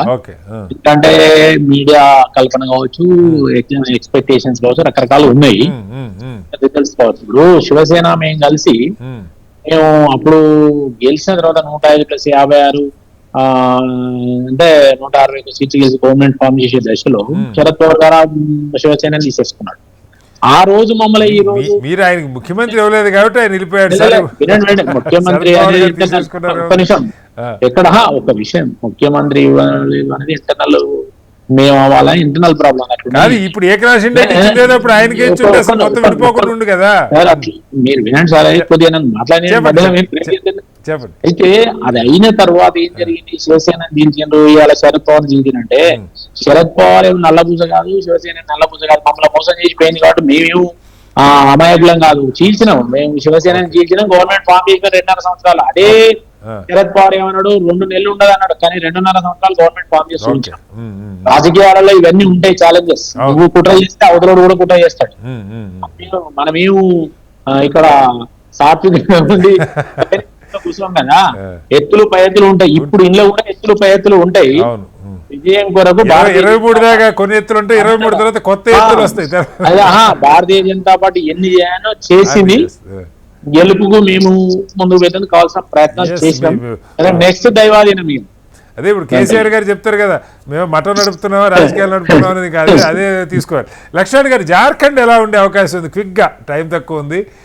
అక్కడ కూడా ఈ చంపేశ్వరని ఇటు వచ్చేసారు. వాస్తవంగా కూడా కొంత అక్కడ యాంటీ ఎస్టాబ్లిష్మెంట్ ఉంది ఈయన అని అంటూ ఉన్నారు. ఏం చెప్తారు హేమంత్ సోరెన్కి? ఆయన మీద అవినీతి, కుంభకోణాలు, జైలుకి వెళ్ళడం రావడం, ఆ కుటుంబంలోనే చీలిక, బీజేపీకి వెళ్ళడం, మొత్తం ఒక గందరగోళమైనటువంటి వాతావరణంలోనే ఎన్నికలు జరుగుతున్నట్టుగా మనకు అర్థమవుతుంది. ఇందులో మీరు అన్నట్టు అధికారంలో ఉన్నటువంటి వాడికి కొంత ప్రతికూలత కూడా ఈ కనిపిస్తుంది. అక్కడ కూడా ఈ చొరబాటుదారులు ఎన్ని వచ్చేసినాయి, బయట నుంచి వచ్చేస్తున్నారు, ఆదివాసీల పిల్లలు తగ్గిపోతున్నారు, చాలా గందరగోళమైన ప్రచారాలు జరుగుతున్నాయి. వాటన్నిటికి తోడు అక్కడ సహజ వనరులు చాలా ప్రధానంగా ఉన్నటువంటి రాష్ట్రం. కార్పొరేట్ సంస్థల యొక్క కన్ను అక్కడ ఎక్కువగా ఉన్నది. ఎవరు అధికారంలో ఉంటే వాళ్ళ ప్రయోజనాలు వనగుడతాయనే దాంట్లో వాళ్ళు పనిచేస్తారు. సహజంగానే కేంద్రంలో అధికారంలో ఉన్నటువంటి మోడీ గారి వైపునే కార్పొరేట్ సంస్థలన్నీ కూడా ఇవాళ మొగ్గున్నది మనకు అందరికి తెలుసు. అందువల్ల జార్ఖండ్ ఎన్నికల్లో కూడా అక్కడ అధికారంలో ఉన్న వాళ్ళకంటే మొగ్గు కార్పొరేట్ సంస్థలకి కేంద్రంలో అధికారంలో ఉన్న వాళ్ళకే ఉన్నది. ఇవన్నీ ఏ విధంగా పనిచేస్తాయని చూడాలి. పుల్లారావు గారు, ఇక్కడ ఆర్జేడీ కూడా జార్ఖండ్కి సంబంధించి గతంలో బీహార్లో ఉన్న పార్టీ ఆర్జేడీ ఈసారి ఈ కాంగ్రెస్ అలయన్స్లో, యూపీఏ అలయన్స్లో చాలా బలంగా ఉంది. సీట్లు కూడా కొన్ని వాళ్ళు పోటీ చేస్తూ ఉన్నారు. మిగతా ఇప్పుడు ఆమ్ ఆద్మీ పార్టీ లాంటివన్నీ కూడా కాస్త మద్దతు ఇస్తూ ఉన్నాయి. మొన్న హర్యానా లాగా గందరగోళం అయితే లేదు. ఈ కూటమి సరే చంపేశ్వరని ఇటు వచ్చి ఉండొచ్చు, కానీ ఎలా ఉండొచ్చు అంటారు? చిన్న రాష్ట్రం జార్ఖండ్, 81 మంది ఎమ్మెల్యేలు, 7 మాజీ ముఖ్యమంత్రులు రాజకీయంలో ఇంకా ఉన్నారు అక్కడ. 7 ఇంకా ఎలాంటి పాలిటిక్స్ చూసుకోవాలి, including present chief minister. 5 BJP తరఫున ఫ్రంట్ తో ఉన్నారు. చాలా చిన్న రాష్ట్రాలకు ఏమైపోయిందంటే కాంపిటీషన్ ఎక్కువైపోయింది. లైక్ లక్ష్మీనారాయణ గారు చెప్పినట్టుగా 30% బొగ్గు జార్ఖండ్ నుంచి వస్తుంది.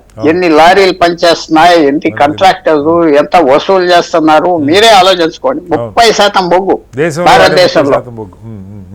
తర్వాత 17 మిలియన్ టన్నులు, 20 మిలియన్ టన్నులు స్టీల్ ప్రొడ్యూస్ చేస్తున్నారు అక్కడ. 100 సంవత్సరాల నుంచి ఫస్ట్ స్టీల్ ప్లాంట్ జార్ఖండ్ 1990లో ఎప్పుడు 1900లో పెట్టారు. అవన్నీ ఉండగా పవర్టీ, ఇందాక మీకు మాట చెప్తే పర్ క్యాపిటల్ ఇన్కమ్ 60,000 సంవత్సరాలు పర్ క్యాపిటల్ ఇన్కమ్. సో అవన్నీ ఉన్నాయి. తర్వాత మీరు బీహార్ అన్నారు, బీహార్ ఇన్ఫ్లుయెన్స్ చాలా ఉన్నది. అంటే బీహార్ చెప్పినట్టుగా, లాలూ చెప్పినట్టుగా ఓటు వేరు. ఎందుకంటే ఇది ఒకనప్పుడు బీహార్ లో ఉండేది. ఎంతో మంది బీహార్ ఏరియా పీపుల్ ఈ వనరుల గురించి అక్కడ సెటిల్ అవ్వారు 100 సంవత్సరాలు బట్టి. ఆ కమ్యూనిటీస్ అందరూ ఉన్నారు. ట్రైబల్ పాపులేషన్ 25 నుంచి 26% ఫుల్ ట్రైబల్ కంట్రోల్ ఉన్న పాపులేషన్ కాదు.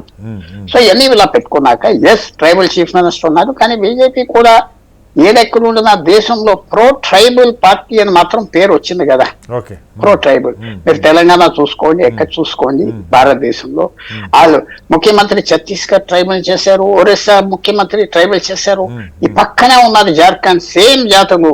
సో కొంచెం ఇంపాక్ట్ ఉంటుంది. ఎడ్జ్ ఇక్కడ బీజేపీకి అని నేను భావిస్తాను. ఎడ్జ్ అంటున్నా, ఎడ్జ్ అంటే చాలా నేరుగా ఈ కండిషన్స్ అన్ని చూస్తే ఉండాలి. తర్వాత అవన్నీ చూస్తుంది మనం ఇంకా చెప్పలేం. చిన్న రాష్ట్రం, 81 సీట్లు, 81 పోటీలు, 81 నాయకులు ఉన్నారు, 160 నాయకులు ఉన్నారు. డబ్బు లోటు లేదు, ఏం లోటు లేదు. 7 ముఖ్యమంత్రులు, డబ్బు కూడా ఏం లోటు లేదు. లారీలు, బొగ్గు, డబ్బు లేదు. నాయకులు ఉన్నారు, డబ్బులు ఉన్నాయి. ఇంకొక చిన్న మాట, మహారాష్ట్రలో కూడా 7 మాజీ ముఖ్యమంత్రులు బ్రతుకున్నారు. ఇంకో 5 ముఖ్యమంత్రులు చచ్చిపోయిన వాళ్ళ ఫ్యామిలీస్ కూడా ఎమ్మెల్యేలు పోటీ చేస్తున్నారు. ఇక నేనేం చెప్పాలి మీకు? యా దిలీప్ గారు, ఏంటి మా జార్ఖండ్ పరిస్థితి ఏంటి? జార్ఖండ్ లో మేము పుల్లారావు అన్నట్టు వారు బీజేపీ గెడ్జ్ అంటే మేము మా గెడ్జ్ అనుకుంటాం. కానీ ఎవరు మీరు కామెంట్ చేస్తారో ఎవరు చేస్తారో గారు, ఇదంతా లక్ష్మణ గారు కామెంట్ చేసినట్టారు. మాఫియా చేతిలో అయితే ఉంది ఆ రాష్ట్రం. ఖచ్చితంగా దాంట్లో అపారమైనటువంటి ఖనిజ నిల్వలు ఉన్నాయి కాబట్టి కార్పొరేట్ సంస్థల యొక్క మాఫియా రాజ్యం ఎంత ఉందంటే డెఫినెట్లీ సార్. అక్కడ కూడా ఇప్పుడు హేమంత్ సోరెన్ జైలుకి వెళుతూ ఎవరినైతే వాళ్ళ పార్టీ నాయకుడిని ముఖ్యమంత్రిగా పెట్టారు, చంపై సోరెన్, ఆయన బయటికి రాగానే మళ్ళీ ఆయన ముఖ్యమంత్రి తీసుకోగానే మళ్ళీ ఈయన పోయి బీజేపీలో చేరిపోయారు. అంటే మనం ఇందాక మాట్లాడుకున్నాం, మహారాష్ట్రలో ఎట్లయితే చీలికల్ని ప్రజలు యాక్సెప్ట్ చేశారు, ఈ చీలిక మనకి ఈ మధ్యకాలంలో వచ్చింది. నాకు గుర్తుండి పార్లమెంట్ ఎన్నికల తర్వాతే జరిగింది అనుకుంటాను చంపై సోరెన్ అటు వెళ్ళిపోవటం. సో దీని ప్రభావం ఏమన్నా ఉంటుందా? ఎందుకంటే శిబు సోరెన్ దగ్గర నుంచి ఆ కుటుంబానికి ఒక ప్రత్యేకమైన ఇది ఉంది. ఆదివాసీలు ఎట్టున్నా కూడా స్థానిక నాయకుడు ఆయన. సో దాని ప్రభావం ఏమన్నా చంపై సోరెన్ వెళ్ళిపోవటం అన్నది ప్రజల్లో హేమంత్కి ఏమన్నా సానుభూతి పెరిగే అవకాశం ఉందా? చంపై సోరెన్ ఫ్యాక్టర్ పెద్ద ఫ్యాక్టర్ అని అయితే అనుకోనండి. దానికి I don't think it's a big factor. But ఇక్కడ హేమంత్కే ఎక్కువ మొగ్గుంటుందేమో అనుకున్నాను, లోకల్ సింపతి.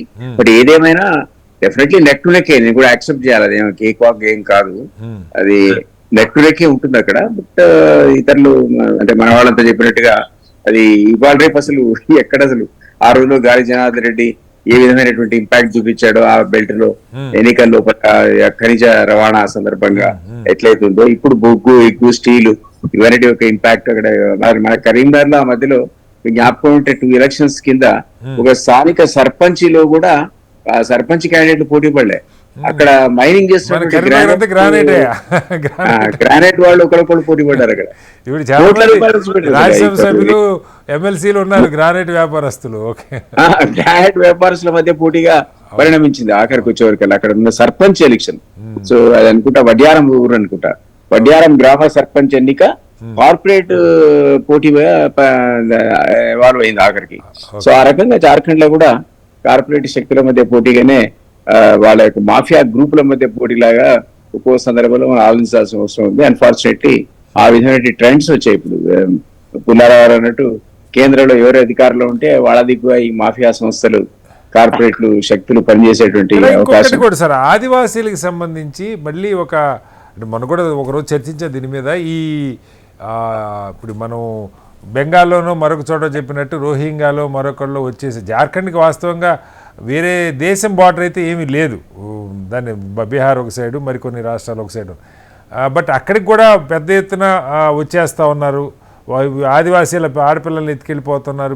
ఈ ప్రచారం ఒక ప్రభుత్వ వ్యతిరేకంగా గట్టి ప్రచారం జరిగింది. వాస్తవంగా దీన్ని నిజంగా ఆదివాసీల ఇది లేకుండా పోతుంది అన్నది ప్రజలు నమ్మే పరిస్థితుందా? వలసలు వచ్చేస్తున్నారు, లేకపోతే రోహింగ్యాలు వస్తున్నారు, ఇది కూడా ఏకంగా ప్రధానే మాట్లాడారు. వాళ్ళు ఏముంది, దాన్ని ప్రజలు ఎలా తీసుకుంటారు? ఒక ఫ్యాక్టర్ అది, నో డౌట్ అది ఫ్యాక్ట్. అస్సాంలో గానీ, ఇక్కడ గానీ, జార్ఖండ్ లో గానీ ఇది కూడా డెఫినెట్లీ ఒక ఫ్యాక్టరీ, మనం కాదని లేనటువంటి ఫ్యాక్టర్ అది. ఇంతకుముందు మనం అనుకున్న మణిపూర్ కూడా అదే ఫ్యాక్టరీ కదా. దీనికి అసలు ఇంటర్నేషనల్ బార్డర్ నాకు గుర్తుండి జార్ఖండ్ కి ఇంటర్నేషనల్ బార్డర్ లేదు సార్. బట్ స్టిల్ లేదు. బట్ చెప్తున్నా బయట నుంచి వచ్చిన శక్తులు లోకల్ వాళ్ళని ఎఫెక్ట్ చేస్తున్నటువంటి ఒక వాదం అయితే ఖచ్చితంగా ఉంది. దాన్ని ప్రభావితం చేస్తుంది స్థానికంగా ఉన్న ఓటర్ నది. హైదరాబాద్ కి ఎక్కడ మయన్మార్ కి బోర్డర్ లేదే, కానీ రోహింగ్యాస్ 10,000 మందో 20,000 మందో వచ్చారే. జమ్మూ కాశ్మీర్ కి అక్కడ బోర్డర్స్ కాదు, పద్ధతి సిస్టమ్. ఇది అక్కడ కమింగ్ ఫ్రమ్ ట్రైబల్ ఏరియా నేను చెప్పగలను. ల్యాండ్ ఇష్యూస్ కొన్ని విషయాలు ఉన్నాయి. ఇది మరి ఎంతవరకు ఇంపాక్ట్ వస్తుందో మనం చెప్పలేం. కానీ అబరిజినల్ ట్రైబల్స్ లో ఒక విషయం ఎక్కడానికి 5 సంవత్సరాలు 10 సంవత్సరాలు పడుతుంది. అంత క్విక్ గా రియాక్ట్ అవ్వరు. జ్ఞాపకం పెట్టుకోండి. Takes time. ఓకే, ఆఖరిగా లక్ష్మణ్ గారు ఏంటి ఇక్కడ ఏం జరగచ్చు ఫైనల్ గా? వేణుగోపాల్ రెడ్డి గారు సారీ చెప్పండి. పర్లేదు, అంటే మీరు అడగండి. అంటే నేను విషయంలో అడగలేదు, మర్చిపోయినా లేదంటే బీజేపీ గురించి మిగతా వాళ్ళే చెప్పారు కాబట్టి చెప్పండి వేణుగోపాల్ రెడ్డి గారు. సరే, లక్ష్మణ్ గారు చెప్పారు. ఏం లేదు, జార్ఖండ్ విషయంలో నేను ఏమంటున్నా అంటే గతంలో కూడా మా ప్రభుత్వం ఉన్నది కేంద్రంలో, కానీ మాకు అధికారం రాలేదు. కాంగ్రెస్ జార్ఖండ్ ముక్తి మోర్చా కలిసి గవర్నమెంట్ ఫామ్ చేసినాయి. కానీ ఈసారి ఉన్న పరిస్థితులలో మాత్రం అంటే నేనేమో ఇప్పుడు దానికి కానీ మేము స్టడీ చేసిన ప్రకారం అవుట్ రైట్ ఎడ్జ్ ఉన్నది బీజేపీకి. దీని ఎలక్షన్ బిఫోర్ నుంచి కూడా ఈ మీడియా పార్లమెంట్ లో కూడా మీకు ఎక్కువ స్థానాలు వచ్చినాయి కదా. అంటే పార్లమెంట్ తో అట్లంటే మరి మహారాష్ట్రలో మాకు పార్లమెంట్ ఎక్కువ రాలేదు. ఆ ఎలక్షన్ కు ఈ ఎలక్షన్ కు డిఫరెన్స్ ఉంటుంది, నేను కాదన్ను. కానీ అక్కడ ఉన్న ప్రభుత్వం మీద ఉన్న వ్యతిరేకత కావచ్చు, లేదంటే కొంత ఇంకా రకరకాల కారణాలు ఉన్నాయి. కాబట్టి బీజేపీకి ఎడ్జ్ ఉంది. అక్కడ కూడా ముఖ్యమంత్రి అభ్యర్థి నేను ప్రకటించారని నేను ఫాలో కాలేదు సార్. లేదు, ప్రకటించలేదు. బీహార్ మేము అక్కడ ప్రకటించలేదు. కానీ కొంత గిరిజనులు కూడా ఈసారి మా వైపు అంటే కొంత సానుకూలంగానే ఉన్నారు. ఇప్పుడు పుల్లారావు ఇప్పుడు దేశంలో ఎట్లయితే ఉన్నారో అక్కడ కూడా కొంత సానుకూలంగా ఉన్నారు. ముర్ము గారు అక్కడ ఇంతకుముందు పనిచేశారు గవర్నర్. ముర్ము గారు ఇప్పుడు ఏం ప్రచారం చేయరు, అసలు చెప్తున్నా. కాబట్టి అక్కడ కొంత బీజేపీ మీద ఇప్పుడు మున్పటి కంటే ఇప్పుడు సానుకూలత ఉన్నది అనేది మాత్రం చెప్పగలుగుతాను అంతే. సో 2 రాష్ట్రాలు ఒకటి బయటపడతారు, ఒకటి క్లియర్ కట్ ఎడ్జ్ ఉంది అంటారు. మహారాష్ట్రలో పెర్ఫార్మెన్స్ కూడా మాది మిగతా పార్టీల కంటే బెటర్ ఉన్నదండి. ఒప్పుకున్న పెర్ఫార్మెన్స్ చాలా బెటర్ ఉంది. ప్రచారం కానీ కింద వర్క్ సిస్టమ్ కానీ చాలా పర్ఫెక్ట్ ఉంది. రైట్, మొత్తంగా మణిపూర్కి సంబంధించి వీలైనంత త్వరగా అక్కడ రక్తపాతం నరమేధం ఆగేలాగా అది ప్రత్యక్షంగా జరుగుతాయా, అందరికీ తెలిసేట్టు జరుగుతాయా, చర్చలు తెలియకుండా జరుగుతాయి అన్నది పక్కకు పెడితే ఆ నరమేధం ఆగాలనైతే మొత్తం యావత్ భారతం కోరుకుంటున్నది. దానికి ప్రధానంగా అక్కడ ఉన్నటువంటి రాష్ట్ర ప్రభుత్వం, జాతీయ ప్రభుత్వం బాధ్యత వహించాలి. మరింతగా రక్తపాతం జరగకుండా, ద్వేషాన్ని పెంచేటువంటి ప్రసంగాలు లేకుండా ఏ రకంగా దాన్ని ఉడుపుగా సమస్యను పరిష్కరిస్తారు. ఇప్పటికే దశాబ్దాలుగా ఉందంటున్నారు. ముఖ్యంగా గత సంవత్సరం నుంచి అయితే మరింత ఉధృతంగా పరిస్థితుంది. 10,000 మంది శరణార్థి శిబిరాల్లో తలదాచుకుంటూ ఉన్నారు. ఊచకోత జరుగుతుంది. ఇది ఆగాలనైతే సమాజం కోరుకుంటుంది. దీంతోపాటు అటు మహారాష్ట్ర, జార్ఖండ్ ఎన్నికల్లో ఈ రోజుతో పోలింగ్కి సంబంధించిన ప్రచారం పూర్తి అయిపోయింది. ఎల్లుండి 20వ తారీఖు మొత్తం పోలింగ్ పూర్తవుతుంది. ఎవరి ఆశల పల్లకిలో వాళ్ళు ఉన్నారు. అంతిమంగా 20వ తారీఖు సాయంత్రం ఎగ్జిట్ పోల్స్, 23న తుది ఫలితాలు తెలుస్తుంది. ఈ ప్రజలు ఎవరికి మద్దతు ఇచ్చారు, ఎవరి వైపు నిలబడ్డారు అన్నది 23న కానీ ప్రజలకు పూర్తిగా తెలిసే అవకాశం లేదు. చర్చలో పాల్గొన్న పుల్లారావు గారికి, లక్ష్మణ్ గారికి, వేణుగోపాల్ రెడ్డి గారికి, అలాగే దిలీప్ కుమార్ గారికి ధన్యవాదాలు. ఇది వాళ్ళ బిగ్ డిబేట్. రేపు మరొస్తే మళ్ళీ కలుద్దాం. అందరికీ నమస్కారం, సెలవు.